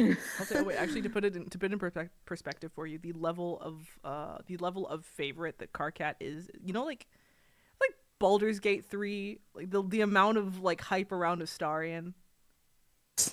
I'm aware. It's like about the level of like just how the percentage of the fandom that is really just here for Carcat is about the same. That's crazy. Although speaking of Baldur's Gate, it was pretty funny that you thought I'd like Gale, and I kept forgetting about him. Multiple times. I could have sworn you'd be a Gale girly. How could you betray me like that? It's alright. I'll play a session and then I'll tell you who wins. You're gonna say you hate him to balance out all this Carcat favoritism. It's fair. That's fair. Gale is lame. I agree. Honestly. Honestly, I don't like Gale, but I expected Quixby to like Gale, so she betrayed my expectations, not my trust. This is fair. We'll see who I like when I play Baldur's Gate 3 for the first time. To establish that I have the most basic taste of all time, my favorite is also Astarion. I mean, yeah. What can I say? I don't know. He's very sassy. You like the sassy characters. I do. I like the trickster characters. I do. What can I say? Oh and yeah, around here in Act 3, this is where the story starts switching around like a lot, and it basically won't stop until like the end. We're starting to get more. So this is where we start to get more and more of the trolls talking to the humans. This is where the human characters really all start entering their sessions, where we start to see them begin to develop and come into their different weird powers. Right? Like I think it's a little later that Rose gets like her cool witch outfit and her like wands and all that, and a little later, speak to what is essentially, I think, Cthulhu at this point. Oh yeah. Oh no, except Cthulhu doesn't exist. That's fake bullshit. Using Cthulhu as reference to describe what she's talking to. Yeah. But it is, so it's also notable that Bro is this is the part where Bro actually fights his kid. The rest are either like trying to drag them into conversation or give them things, very typical of a teen trying to avoid their parents. Well, you know, Bro pushes Dave down a flight of stairs. Anyway, don't worry about that. John's pogo hammer is sick. It's incredibly sick. I love that thing. I do love all of the like weird combined weapons and devices and all the weird I do shit too. they get It's up very to. creative. The only one that 10 out of 10. flashbanged me was the Bill Cosby laptop. That one flashbanged me. That one was weird. I forgot that actually I don't think I could ever really forget in my heart, but like in my brain I forgot it existed for a second, and then I saw it and I mean, what about the camera that literally just takes pictures of scenarios and prints out the weird comics of that scenario? I mean, that's that funny. One was weird. That's funny, but the Bill Cosby one caused me psychic damage. You're like, what am I looking at on screen right now? Anyway, so the first grand revelation here, first grand story revelation. John's dad works an office job, and he's not a clown. He's not funny. He's not. He's a regular guy, and John... He's a gentleman, though. Distinguished gentleman. I love how seriously this is taken, the tone of it, and this is like before we have any actually serious revelations in the story, more or less. John's dad has a job. Okay, but to be fair, it shows how good John was taken care of by his dad, though. He was. I do love his dad. He's great. Because he always thought his dad was fun and had all these good times with him as much as they were weird with each other. So finding out about his boring business corporate job was like, my dad's not funny. He's not a jokester for a living. He's like the best parent out of all of them, which is kind of a shame because he's like the one parent character that you're not really gonna get to learn much more about. Really? That sucks. Not much. I mean, if you saw with the paradox clone part, you saw that they made clones of of very specific people, right? So you got John, Yeah. Jade, Dave, Rose, right? But then you got the parents. The Guardians, yeah. John's dad was not amongst those. It was Rose's mom, and then John's grandma, and then Jade's grandfather, and then Bro. His dad was not Oh amongst yeah, those. his So dad. so Dad so was so his not a dad part is of not it. his dad is not fated for the session in the same way that the rest were. So therefore That you can sucks because him It picking does a up that freaking vault and busting out of dark jail was insane. it does a bit, but that doesn't mean he's not number one in our hearts. He's like Mr. Incredible, just a normal good super man. strong. Normal good man, basically. I liked Mr. Normal. Me too. Uh, He was kind of like a breath of fresh air against the chaos of everything else when he showed up. Speaking of bad parents, Jade's grandpa is dead. How dare he? Don't be dead, idiot. Your But he's alive in the granddaughter past, needs you. though. He is. He's time traveling and stuff. It's, Yeah. it's a whatever. He goes forward in time just to. No, we don't see him. We don't see how he dies, do we? I don't think so. Do we? Not yet. Not yet. We know he dies. Well, we see Colonel Sassacre die. I was gonna say he gets shot, but that's Colonel Sassacre. That's fucking Colonel Sanders. KFC. But yeah, I'm a Rose girly, Cosby laptop. Where are we in these notes? This is around where shit starts coming together, you could say. Where all the dimension and time bullshit starts to coalesce and you get a sense of what you're really in for. Around here. Wait, we forgot one more character, what? though. Whom? Maplehoof. Maplehoof. Oh my god, I can't The believe I frickin' forgot. horse. The horse that stands up on two legs to follow Rose's mom. What the fuck?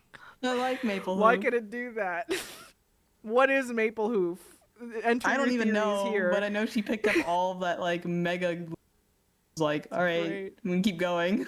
It's great. Okay. So yeah, this is where everything starts to come together. Where all the dimension and time bullshit starts to coalesce, and you get a sense of what you're really in for as far as Homestuck goes. Around here, at the 1,000 page mark, Homestuck kicks in and starts to get good.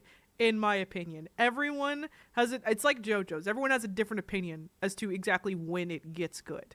But for my money, I'd say around here when you start to really understand the what you're fucking in for, basically. The apocalypse, the reckoning. The apocalypse, the reckoning, timey-wimey bullshit.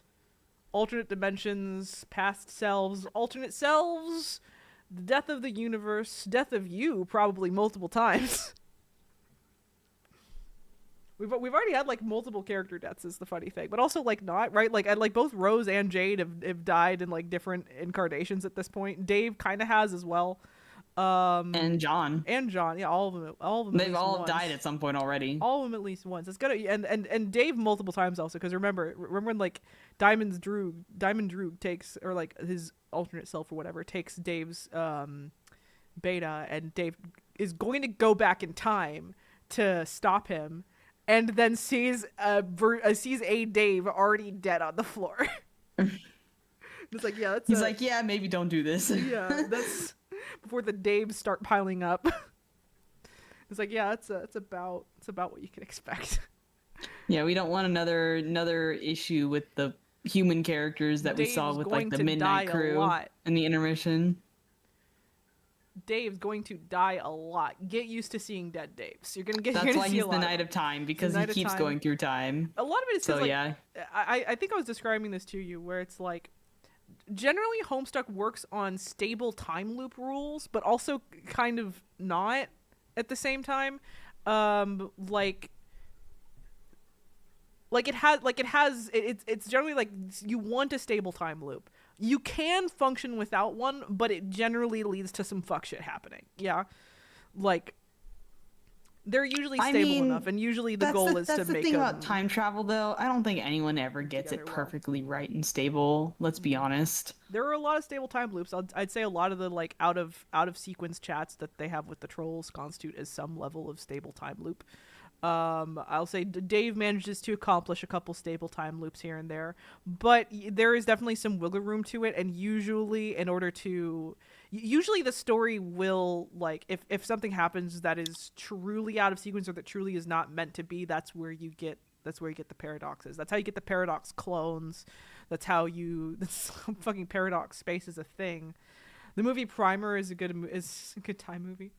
Or Well, I'm not saying media doesn't do it right. It's just usually time travel is very hard to like I think it does it right in this case. flesh out. Personally, I think it does it generally right. I just don't think it's a lot to take in a lot of the times, and it's good to remember generally that like yeah the name of the game here is stable-ish time loops. That's the goal.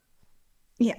I'm not saying it does it bad. I'm just saying like there's gonna be wiggle room Mm, sometimes, as you said, like where things are pushing it. yeah. I mean, I'll even say as far as Dave's time travel thing goes, he generally wants to be doing a stable time loop. That's how he, when he doesn't, that's usually that's how you get dead Daves usually. So you get dead Dave. Daves starting to pile up when it's not stable. If it is stable, then theoretically he should be like it should be just one, just going back at the right time and doing the thing and then going forward. But yeah. Um, I mean, now you're making me want to watch Primer. I've never even heard of this movie. I'll have to give it a shot. I've never heard of it either.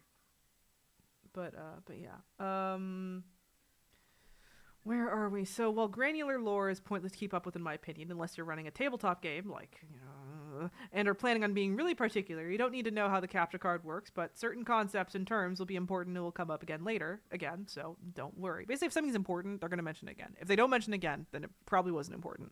Like I said, Alchemiter, probably not going to come up again. You're, like, fine. But, like that was like the setup of the game. But like the captcha codes though, the characters start doing some fun stuff with that, maybe remember that one a little bit. And then stuff about the paradox clones and paradox space, they keep on bringing it up constantly. High importance, remember that. It's generally good at directing you towards the lore that is important versus the lore that is not. And what about like the Purify, or was that just for the package only and it won't show up again? It'll kind of show up. I'd really say that like, you pretty much understand it. It's not that complicated. Yeah, I mean it's in the name. It just makes things appear, and you can just lock in on the timeline. That's just Hussey fucking around and making funny names for teleporters. Don't worry about it. Like refrigeratificator or whatever stupid bullshit name he makes. He'll make like 5 names for a refrigerator by the time we're done. And I'm not kidding. As long as that refrigerator doesn't come with ads, we good. Mm-hmm. People fucking running ads on people's refrigerators. God. They are. It's honestly why terrible. I'm very glad I don't own like smart home appliances, and I do not wish to ever. I think I own like I don't own it. It's part of my apartment. A like smart thermostat. I like that one because you can program in a range of stuff, but otherwise it's like just a regular thermostat with like a bigger screen. Like that's about it. No, I can't even use the app properly. The app doesn't fucking work, so it's basically just a regular thermostat. I mean, I personally am glad I don't own smart appliances either. And secondly, like it should be illegal to buy a smart appliance and then they add like advertisements later into it, because I feel like a lot of people wouldn't even buy it if they knew it came with ads. I just don't think your fridge needs to connect to the internet. I just don't see why it needs to do that. The one thing that they have as far as like a feature of those that I think is kind of neat is that you can be at the store, and if you forgot to like actually look at what you have in the fridge, you can like use like a video camera on your phone and like look at what's in the fridge. I think that's kind of neat. I think that's like helpful. right? That's like the one, like, okay, that's a good reason to connect your fridge to the internet theoretically. But like that's the one thing. You don't need all that other bullshit. And they still will slap like a $2,000 plus hike for just that one feature. Run Doom on you run Doom on anything. You run Doom on anything. It's not Where there's a it's, screen, Doom will play. you're misquoting the where there's a screen AO3 will be seen. Well, there's that too, but I've seen it with Doom. Anyway, whatever. Let's move on. Fucking fridges. What else is here? Yeah, the reveal that the weird aliens are actually just on Earth a few years in the future, basically after everything went up in flames. That's cool. And oh god, enter. So good. I hope you're starting to understand just how transcendent some of these S pages are, truly, how good a lot of them can be. The final one, like what's the last one called? Like S Descend or something? That one is especially good, but like Yeah, watching ooh. literally the freaking moon planet get sliced up. Oh my That was god, it's insane. I so was like, oh my good. gosh. So good. That's It, also where Jade's dream self dies. I think that's S Descend. Yeah, that's later. S Enter is I'm forgetting what happens in S Enter, honestly. Um No. Wait, hold on. anyway, gonna rewatch it real quick. Hold on. I mean, there's lots of cinematics, so like, it's. They enter. Oh, Oh, I bad see mic. now. It's when what's it called? Just finished my apple soda. It's apple soda, not apple juice, actually. Are you sure about Yeah, that? I'm sure. I know it's not piss.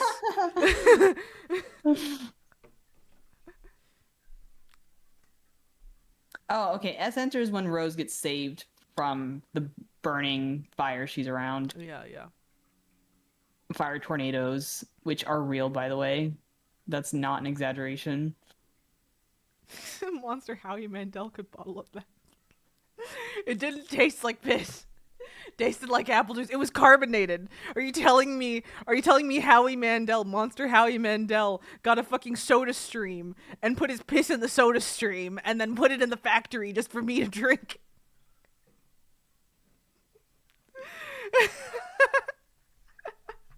Bruh, we piss every day. I think I know what it smells like. Peak Homestuck interaction. Peak. Can't fucking wait until we get to the really stupid memes later on. It'll be great. Anyway, the intermission. We finally get around to the midnight crew. I enjoy the Midnight Crew. I was quite shocked that it would become relevant later on. It really is, isn't it? It's like very I know relevant, that's what actually. surprised me. And then of course you weren't kidding with Betty Crocker showing up like all the time too. I was like, this is You weird. haven't even seen the half of it yet. Intermission is peak. People always who start off Homestuck always like say, "Can I skip the intermission? What is this bullshit?" And it's like, no, it's so important and it's very good. What like it okay, so let me just go through these notes here because I think I got it in one over here. One of the many normie filters on this godforsaken webcomic. Um, but peak actually. The Spade Slick, Lord English, Snowman, who we already talked about, all three. And we don't even see Lord English, but those are all three the most important characters. The others kind of show up in the background here and there. I mean, not the pool ball guys, but the Midnight Crew. The pool ball guys are dead. They're dead as hell. They're dead as hell. They're very dead. Very dead.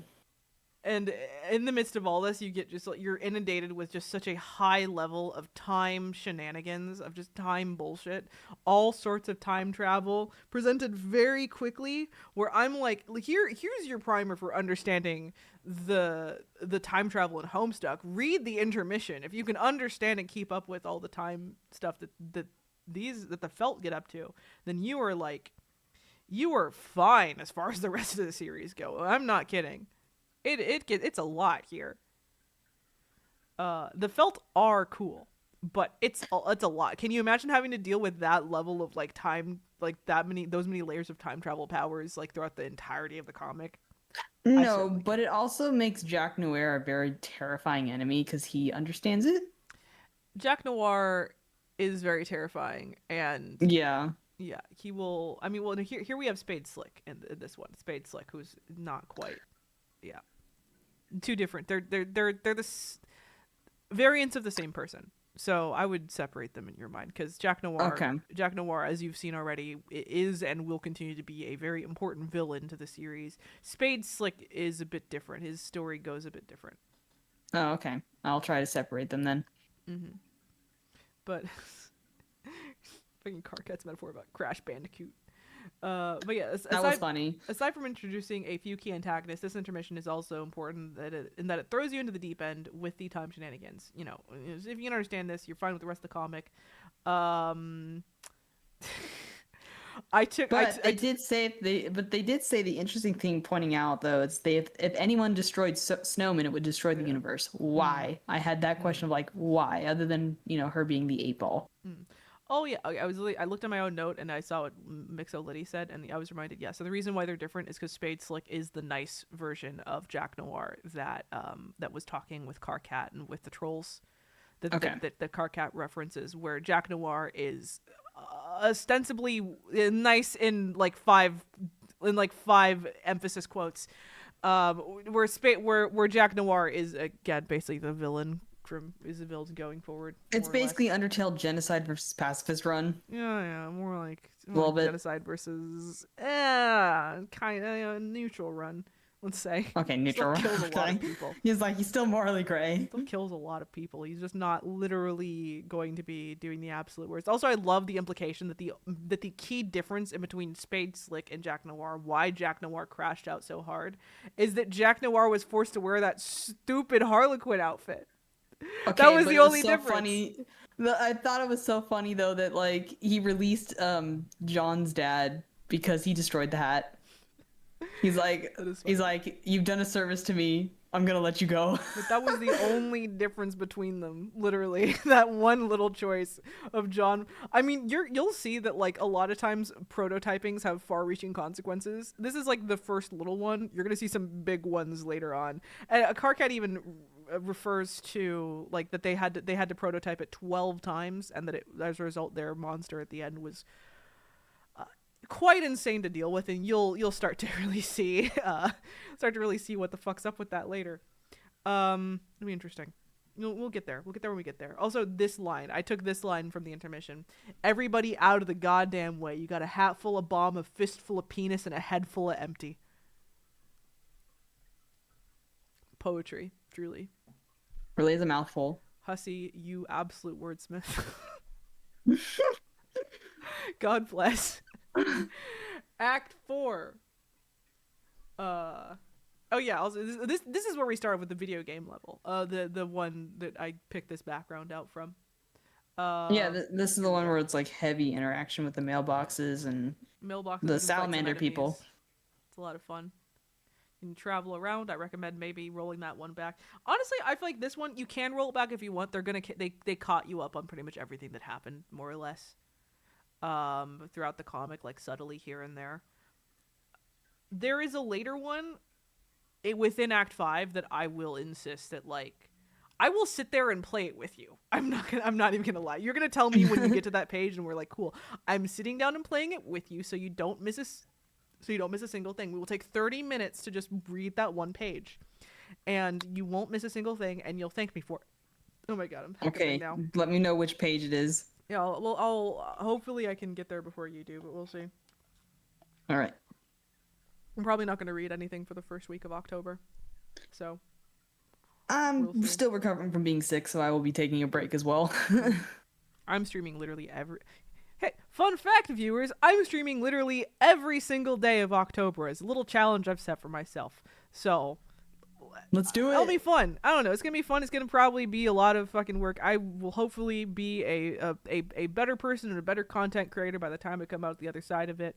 Also, hopefully hoping to either get out. One of the reasons too why I'm gonna probably not be reading any Homestuck is because my goal is to either get out my big Has-Been Hotel video either at the end of this month, which is starting to seem a little unlikely, or at the very beginning of next month. We are in fact reading Act 5. That'll be on the 25th. That'll be on the 25th of October. But I'm also going to be doing other things, playing more Kingdom Hearts. I'll be doing a little live audiobook of Dracula for fun. I think I have some other stuff lined up. Like I was gonna play Soma, was gonna do some Inktober challenges here and there. It's gonna be fun. We're gonna have all sorts of nice stuff. So it'll be a lot of fun. Come any day of October, I will be there on stream, so long as it is after 6 p.m. Pacific Standard Time. Okay. That's my plug. I hide in YouTube. That's what I do. I That's hide my in plug. YouTube. I have 2 great video essays on YouTube for you to watch right now, and there has been one coming up soon. I promise I'm almost done with the literal animation that I had to work on to it's taking forever. It's painful. Forever. I understand It's your painful. pain because You've I seen do the it gifs. too. You've seen the gifs that I've been posting of it. It's taking a long time, but it's been very worth it. But it means that even though I've had the script done forever, just doing all the art for it has been painful. Anyway. Okay, so Act 4. I was mentioning that I really like all the made-up worlds here. John's world is very cool, and I'm glad they let us explore. It's not even cool this here. I think Rose's is, the absolute coolest. Light and Rain, I think, is the world of Light and Rain. It was called cool. I liked Land her of world a Rambling. lot. It's really, it's so cool. I love all the insane colors that they use with a lot of these. I love how even though you started off in a very black and white type of world, and you move in to just being inundated with just these strong colors, and each world and each planet and area having these very strong color identities. It just tickles my brain as an artist. It really does. I also liked how we get to see more of Skya as well, and we get more of the world building. We get to see the world, of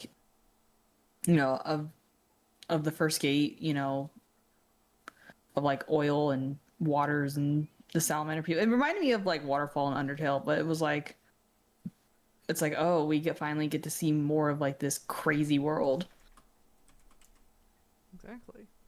And the fantasy planets, planet hopping and stuff like that. It is a cool world. I mean, even separating all. I mean, people like imagining themselves as trolls or whatever. But before that, there was a sizable portion of the fan base that just really liked to imagine, what class, what would my class spec be? What kind of world would I have? What would it be like if me and my friends did a session? That kind of thing. And that was a side of things that I found myself very attracted to. Honestly, it's just fun fact about me. I didn't really have a troll sona. When I read this initially, this is my first real attempt at making a troll soda, doing this one, honestly. So really I liked the trolls, but I found myself much more taken with all the adventure nonsense surrounding it. That was what I found to be fun. You like the D&D aspect, which is respectful. It's total D&D vibes. Nice, Gerard. Nice.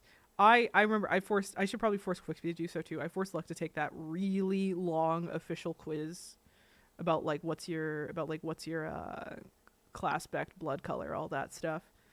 I'll Oh my gosh. I'll force her to take it. I also because I'm a Leo and I went with that. I don't think either of our supposed canon blood colors would be in line with what I've drawn us here. I drew us as these based off of personality, mostly. I'm a Virgo, so. No, then I think you are. No, never mind. Nope. Okay.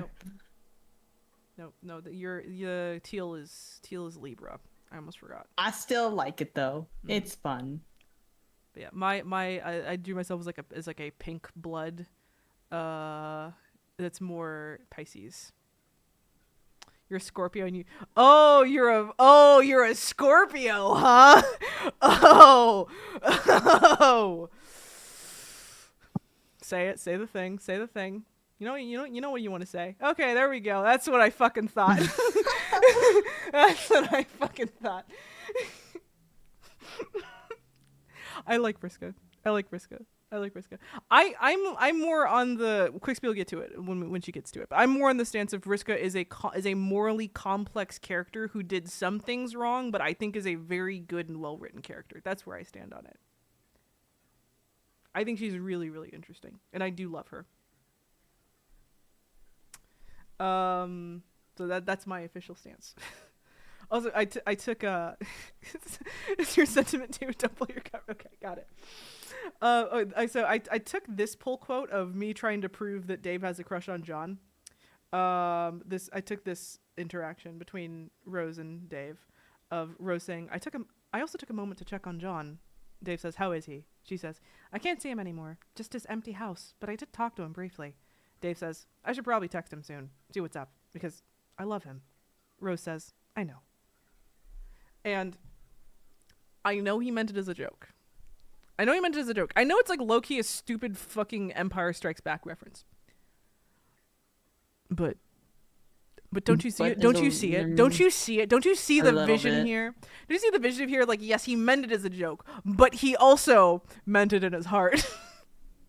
Layers of irony. Just a little bit. Layers of irony disguising an actually true statement. And Rose feeds into the irony while also fully knowing the sincerity behind those words, actually. And neither of them blink. Neither of them fucking blink. I mean, she's also called the Seer, so she's gonna know. Seer of light. She's gonna know. She's gonna know.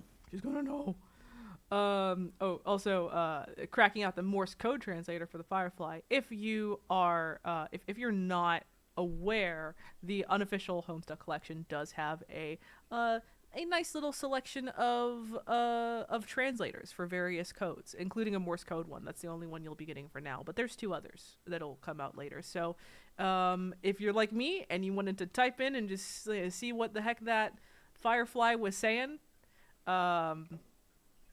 it's in the browser. It's right there, right for you. How kind of them. But yeah, occasionally you'll need a few tricks to read some text, whether it being Morse code translators, Google Translate, or just copy pasting text, get around some redacted elements. And yeah, they make it very easy for you over here. So, but yeah, just keep in mind, if you can't immediately read something, then maybe just copy paste it somewhere and see what you can find. But there's one character that speaks like exclusively in like bad Japanese, I think. So so you can use Google Translate for her and see what the fuck she's saying, for example. Or ask me, who also speaks bad Japanese.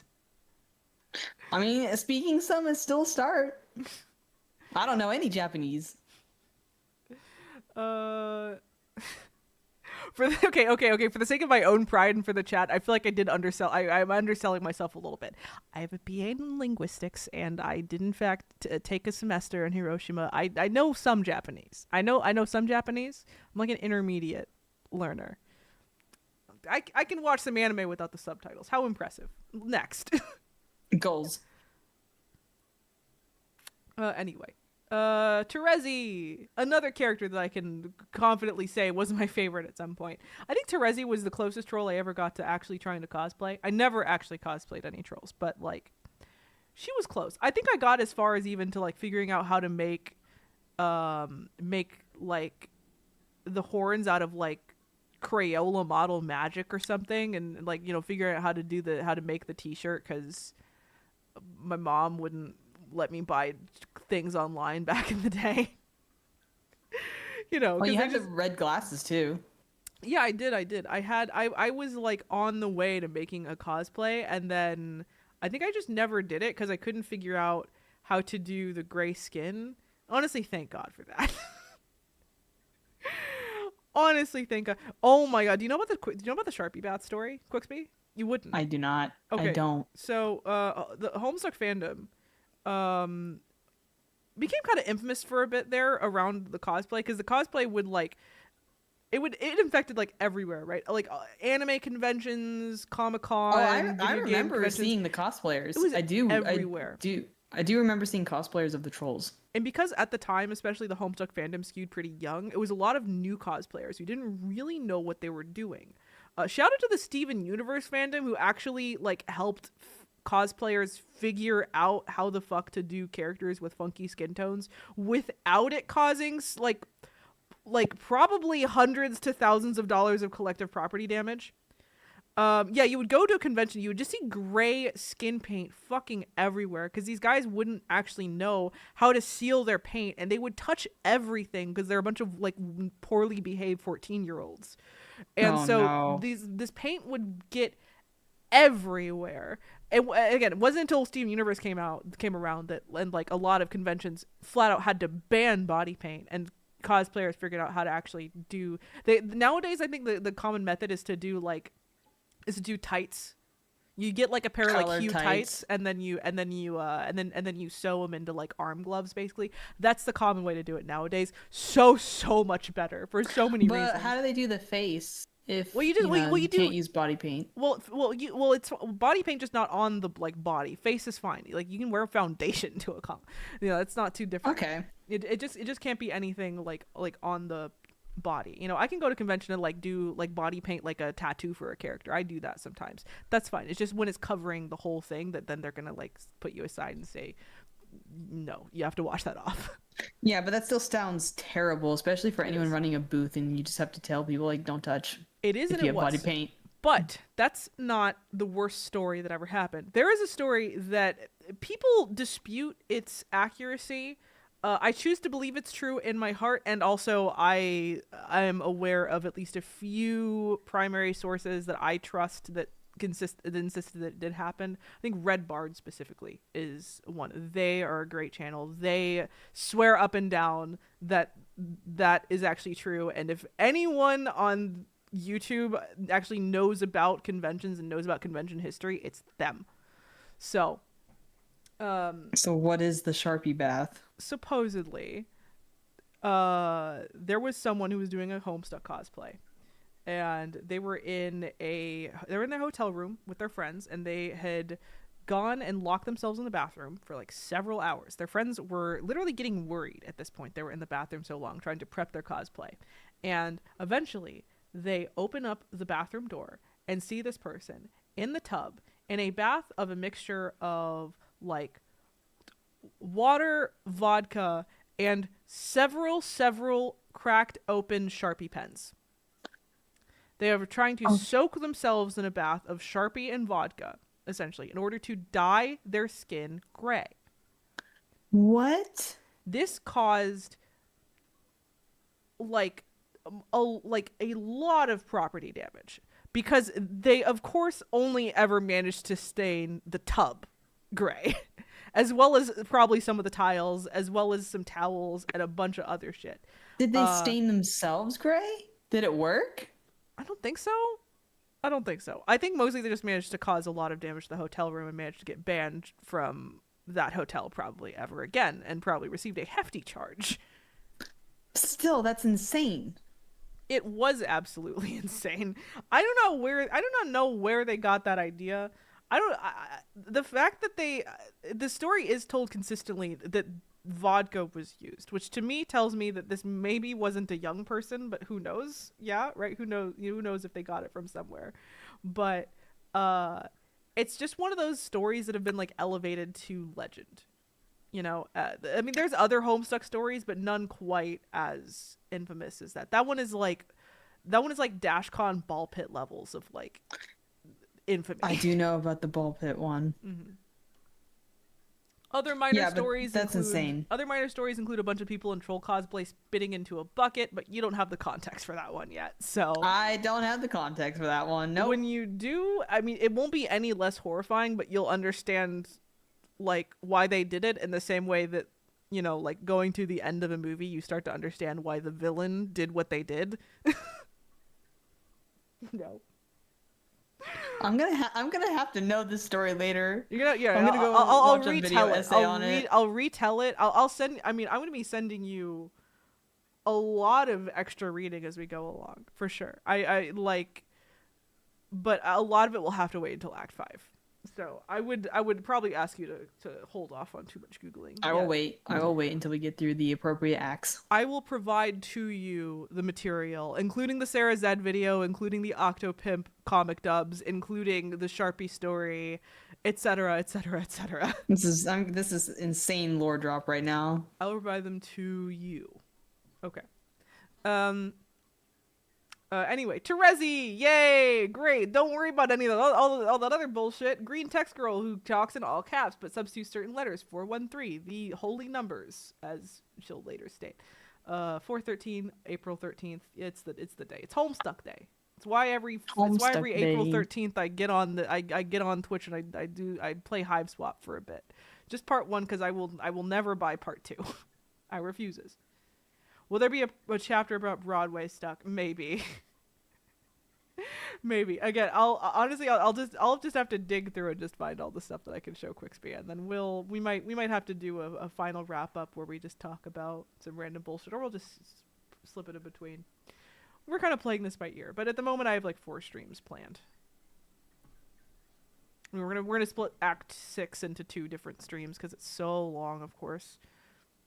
And of course, Act 7 is just 1 page. But yeah, Terezi was my favorite troll for a while. And she, yeah, as a lot of these other characters, this is really where it starts to show that that I was reading this comic over the course of a long period of time, because I have so many different favorite characters, and it's because my taste would change as I would go on in years throughout the comic. Yeah. So it would, maybe started off as like Rose, and then Terezi, and then Karkat, then Dirk, then Karkat again, and back and forth, just as I grew old and haggard. Also the fucking mystery box is funny, I think. I like that Hussey teases us multiple times with the literal mystery box. That's fun. Weathered in the fires of fandom. I've been in fandom for too long at this point. I've been here for too long. I want to leave. I want to get out, but I keep on winding up back in the fucking building, and I don't know how. I don't know have how. fandoms like that where you think you're done and they're like, you thought, but I no, can't fight the whole they drag you stuff. back in. No, it's so good though. Again, my whole YouTube career at this point is about me somehow still doing fandom bullshit. The Hitalia video is probably the peak of that, but I hope the Has-Been video that's coming soon will also provide some of that.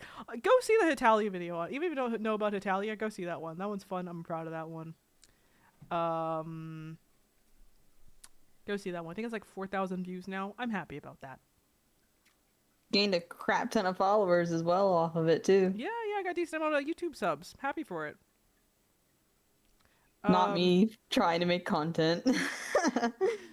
It's coming out, I swear. I get a video out like once every 3 months. That's me trying. That's me doing my best.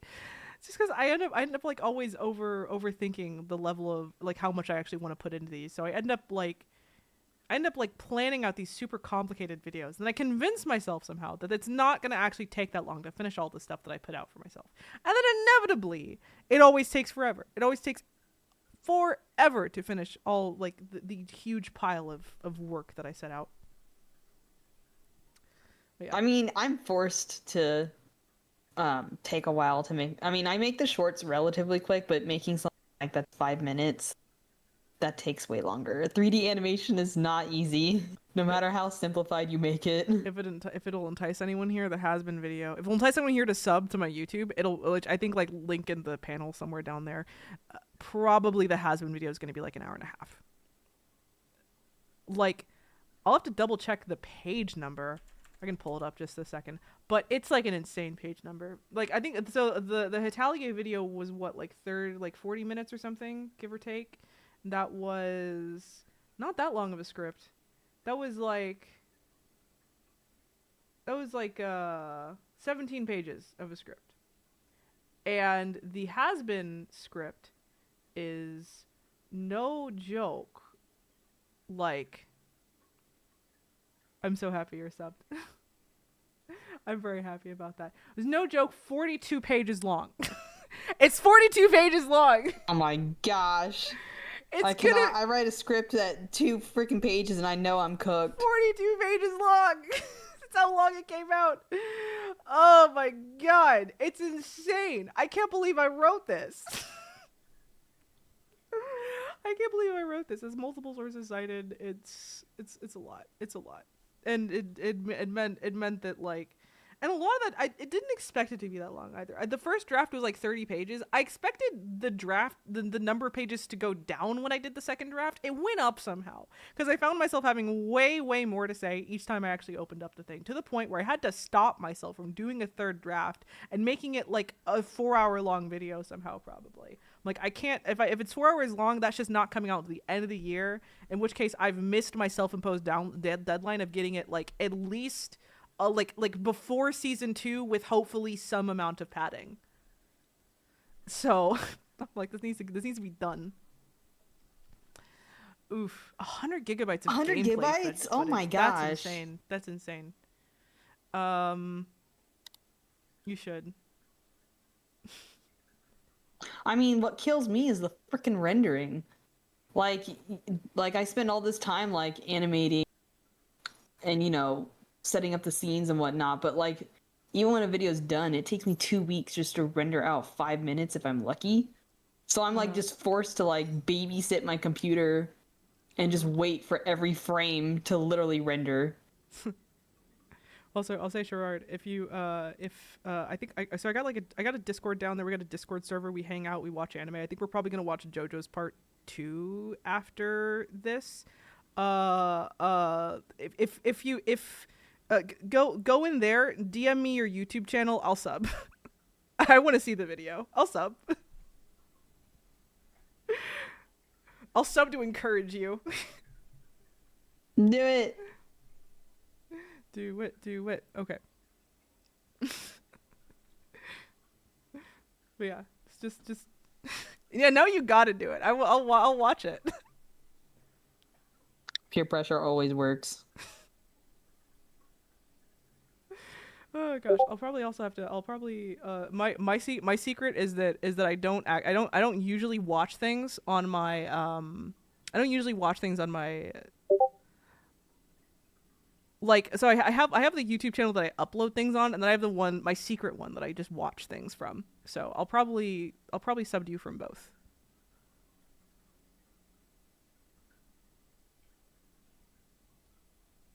Not that I hide my real name very hard, but you might see it. I don't hide it super hard. I like to remain anonymous. I'm not diligent enough for that. Anyway. Dropping that government ID name. I don't think my last name is in there. I'll fucking double check. I don't think it's in there. Here's my first name. But it's unique enough that sometimes it's unique enough that there's a decent chance you might come across my IRL Instagram if you do that. But whatever. Yeah. Okay. Anyway. Where were we? Act 4. Yeah. Oh yeah, at this point I'm completely desensitized to the rapidly changing POVs. Trezzy helping John skip ahead in this quest. This has far-reaching consequences. And yeah, if it wasn't incredibly clear, the trolls are going to make these pester logs significantly longer from here on out. Though they will level out after a while, I will start to expect the average page lengths to get progressively longer, which is why Act 5 is not only has a higher page count, but also you can expect it to start taking a little longer to get through some of the pages. You'll still have the one picture pages every so often, but some of these pester logs, you gotta sit with them for a bit. We get more content now. Mm-hmm. Because it's kind of when it started getting popular. Mm-hmm. But yeah, also we have the troll that speaks to Rose is called Kanaya. And they have a little romance blooming, the two of them. It's real cute. I did. They both speak. It's real with sweet. Articulate. It seems like she wants to be her friend. Very articulate young ladies, and Kanaya wants to smooch Rose. I thought it was funny how she was like, "Are you the smart Rose this time, or the dumb Rose?" The dumb Rose was just John. I thought that was clever, honestly. That I mean, even if you see it in context, Kanaya, when Kanaya's having her first/second conversation with Rose, yeah, she says like, "Are you the smart one or the dumb one?" And then after they talk for a bit, Kanaya, I think, sends Rose a screen cap of the conversation she has, and Rose laughs about it, but doesn't say anything. And then later on, yeah, we see that it was John, and I was like, oh yeah, that's why Rose was like that. That's why she was kind of laughing about it. Yeah. And yes, green and purple, great together. Great. Great combo for sure. The text looks very elegant. Um where are we? Oh yeah, more Con Air clips. I thought that was funny. I like that we just get some good old clips of Con Air. Just good, honestly. And then the whole "How do I live without you" cover at the end of Act 4. I'm skipping ahead, but that's great. That was really, I think I like literally messaged you just like in all caps, "How do I live without." I did see that. It was great. I was vibing to that. That's such a good cover too. I need to listen to that cover again. This is honestly making me just want to like just to have all this music. I just want to listen to the Homestuck soundtrack again recreationally. The soundtrack is surprisingly very good. It really is. Not gonna lie. Really is. I also do. I gotta love the Toby Fox tracks, especially one just for the history and two because they do stand up. They're very good, especially.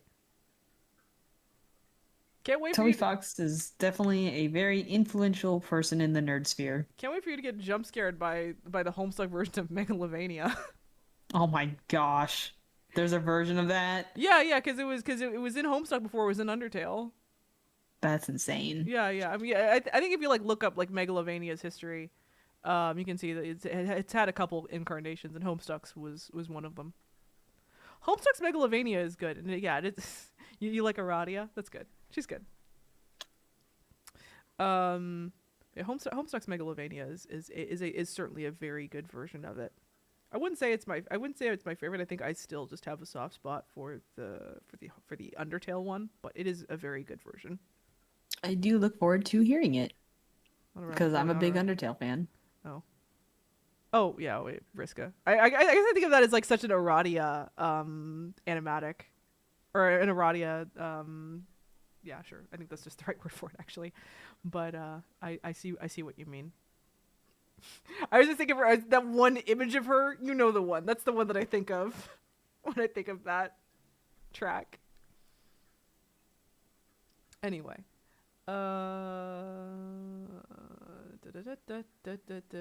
Okay, hard to know if this was codified already, but based on what we later know about troll relationships, the fact that a lot of the trolls hate the humans could be a good thing, actually. Like, you wouldn't know the context for another thing you wouldn't know the context for, but troll relationships are a little weird, and they're going to explain it ad nauseum, and you won't understand it until you suddenly do. But hatred in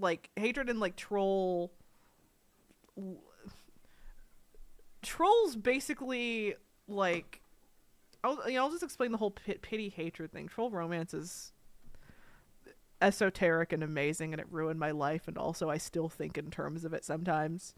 But before we get into the deep end, you basically need to understand the difference between like pity, hatred, and apathy.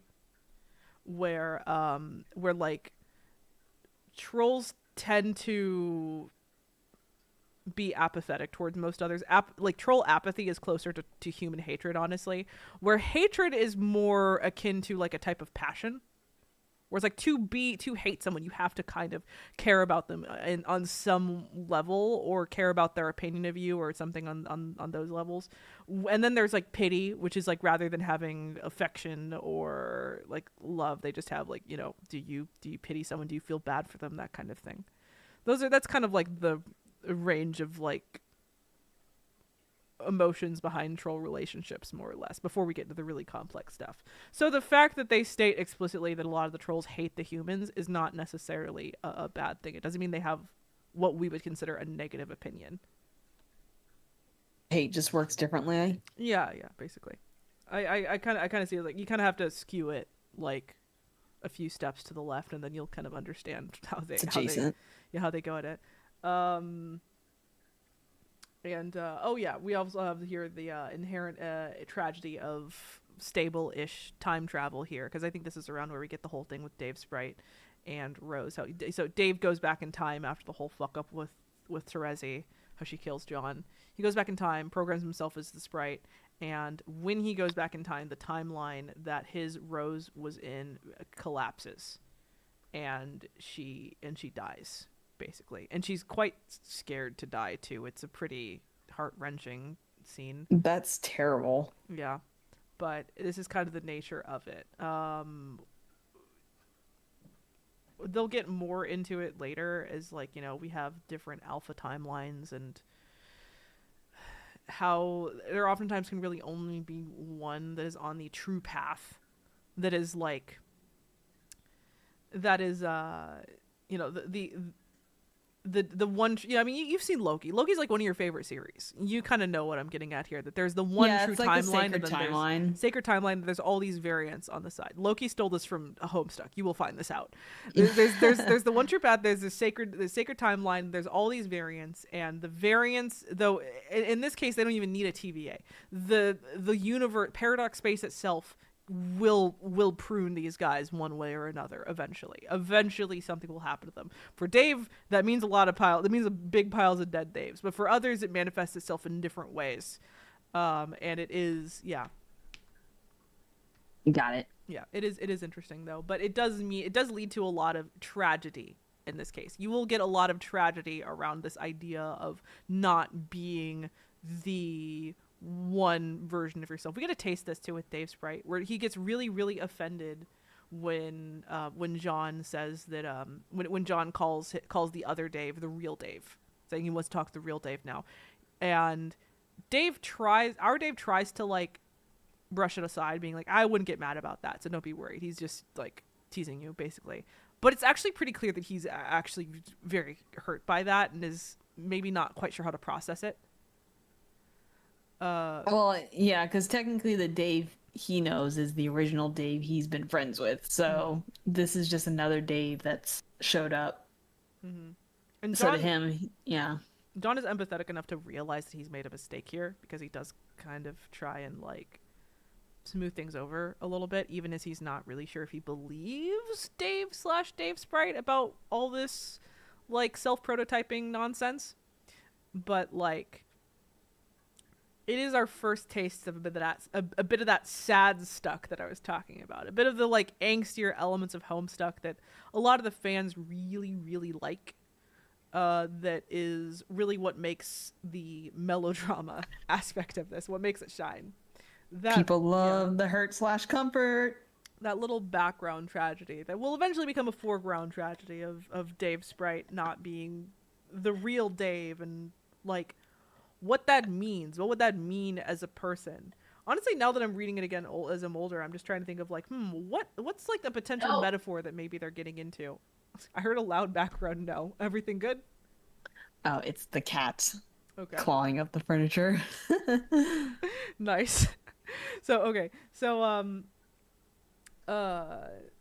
like, what was I saying? So yeah, it's gonna be a lot of background tragedy. They'll become foreground tragedy as we understand this, and I would like to try and see if I can maybe pin down a specific metaphor that maybe they're going for here, because I have a hard time imagining exactly what the metaphor is they're aiming for outside of a maybe more generic, like, maybe not generic, but, maybe less prescient thing of how do I say? We've been going for 2.5 hours. I'm starting to lose steam. I'm glad that we're almost done here. But yeah, it's almost midnight here. Oh my god. Okay. Well, oh my god, what am I thinking? This idea of, like, not making ideal choices, and the kind of paralysis that causes, and how, it's easy to look back and see that you could have done better things. And we, especially, Gerard will love this, we get that especially with the character of Vriska later on, this idea that maybe you weren't your most ideal self, and having to deal with that sometimes, and how that's hard to think about, even though we all kind of believe it to some extent. And how it sometimes hurts thinking that if there are alternate universes, there's maybe a version of you out there doing you better. Oh, yeah. But I mean, but there's also alternative universes out there where it's you being worse. That's fair. It's fair. There's balance. There's a balance to it. But I think it is interesting, and we will get into it more as we go on and as this Dave Sprite stuff goes from being background noise to full on a major theme of the story. But aside from that, though, well, for now it's just mostly fun. Future Dave being an overlevel badass, going back in time to act as a wise sage. That's like the closest he gets to being actually cool. Which is cool. I have not seen Everything Everywhere All at Once, and I know I'm a bad movie fan for saying that. I really need to see it. I really, really need to see it. I have not. I've been recently trying to like go out of my way to like read all of the books that I like put off reading and watch all the movies that I put off watching. I just recently got around to finally watching Hannibal for the first time. I will get to Everything Everywhere All at Once maybe after Nosferatu finally. I'll get to it. I promise. I have a list. Just add it to the list. I have a long list of shows I need to watch. Okay, where are we? Hussey being meta again. Having his old meta section here. The fourth wall. Yeah, fourth wall. Yeah. Also troll Gigas. Human Gigas. Gigas is a meme in general. Gigas, I only mentioned it because that was one of those things that I remember, like being a meme. Like I remember typing that. Like I think more than once as a tween. It was funny. I said Gigas for years. I said it for so long. I think I forgot that I stopped saying it. Oh yeah. Also, even though Dave brushes it off, yeah, there's a whole thing with angst there. Lil Cal existing in Durst, we talked about that. How it's kind of concerning. How he's kind of concerning. Yeah, looking at all these time shenanigans and all these conversations happening out of order, I really do appreciate the dedication it took to keep track of all this shit on Hussey's part. We see Kanaya's second conversation with Rose in which she alludes to her seeming different. Rose reads it and laughs to herself, but we don't know why. And then we see Kanaya's first conversation and realize that based on tone alone, yeah. Rose would have known based on tone alone. I already mentioned that example, but I do think it's just interesting how, like, the level of dedication required in order to really keep track of all this timey-wimey nonsense. And how it is through that I think that while people can claim a lot of things about Hussey, they cannot claim that they are a bad writer. They are very, very talented and very driven and focused, autistically so, one could say. It's very good, and I do quite love it. And I think that it is that level of hyper focus and this kind of style of writing that is, well, yeah, it's why it's a part of why it managed to resonate so much with a particular audience. You know, the type of audience that likes trains, like you and I. That kind.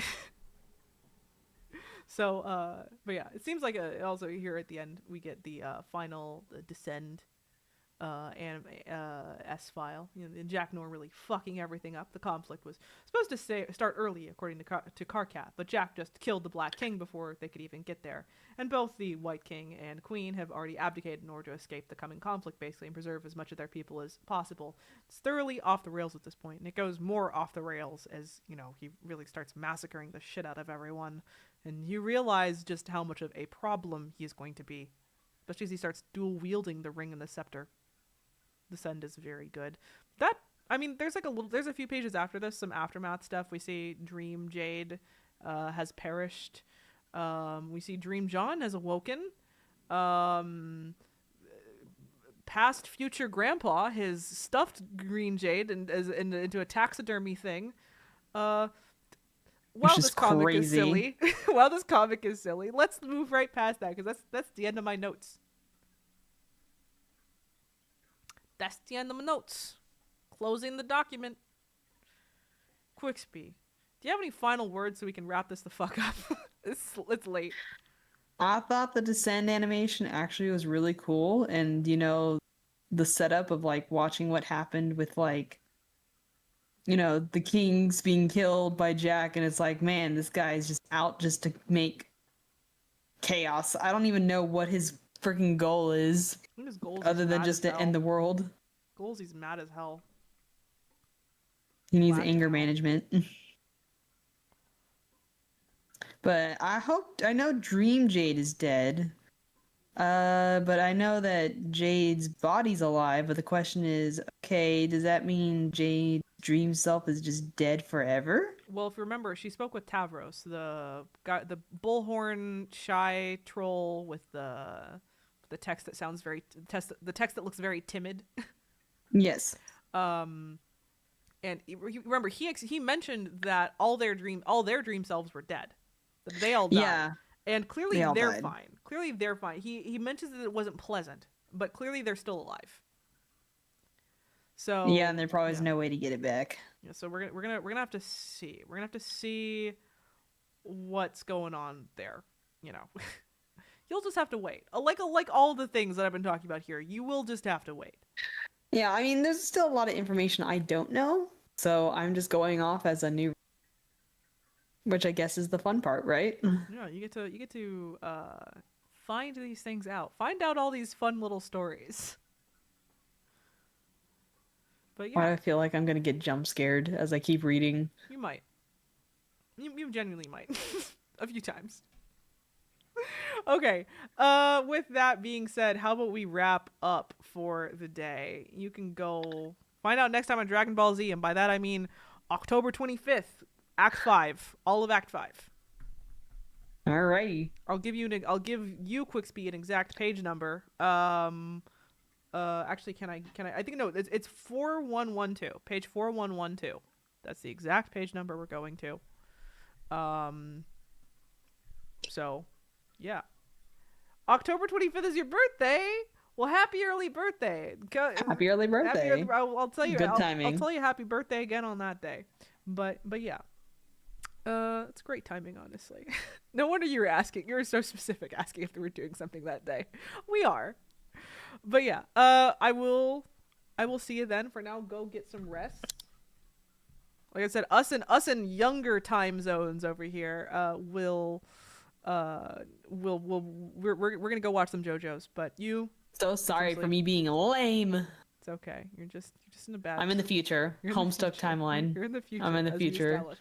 Okay, let's just give us a good. Let's just do our little sign out. You remember our sign out here?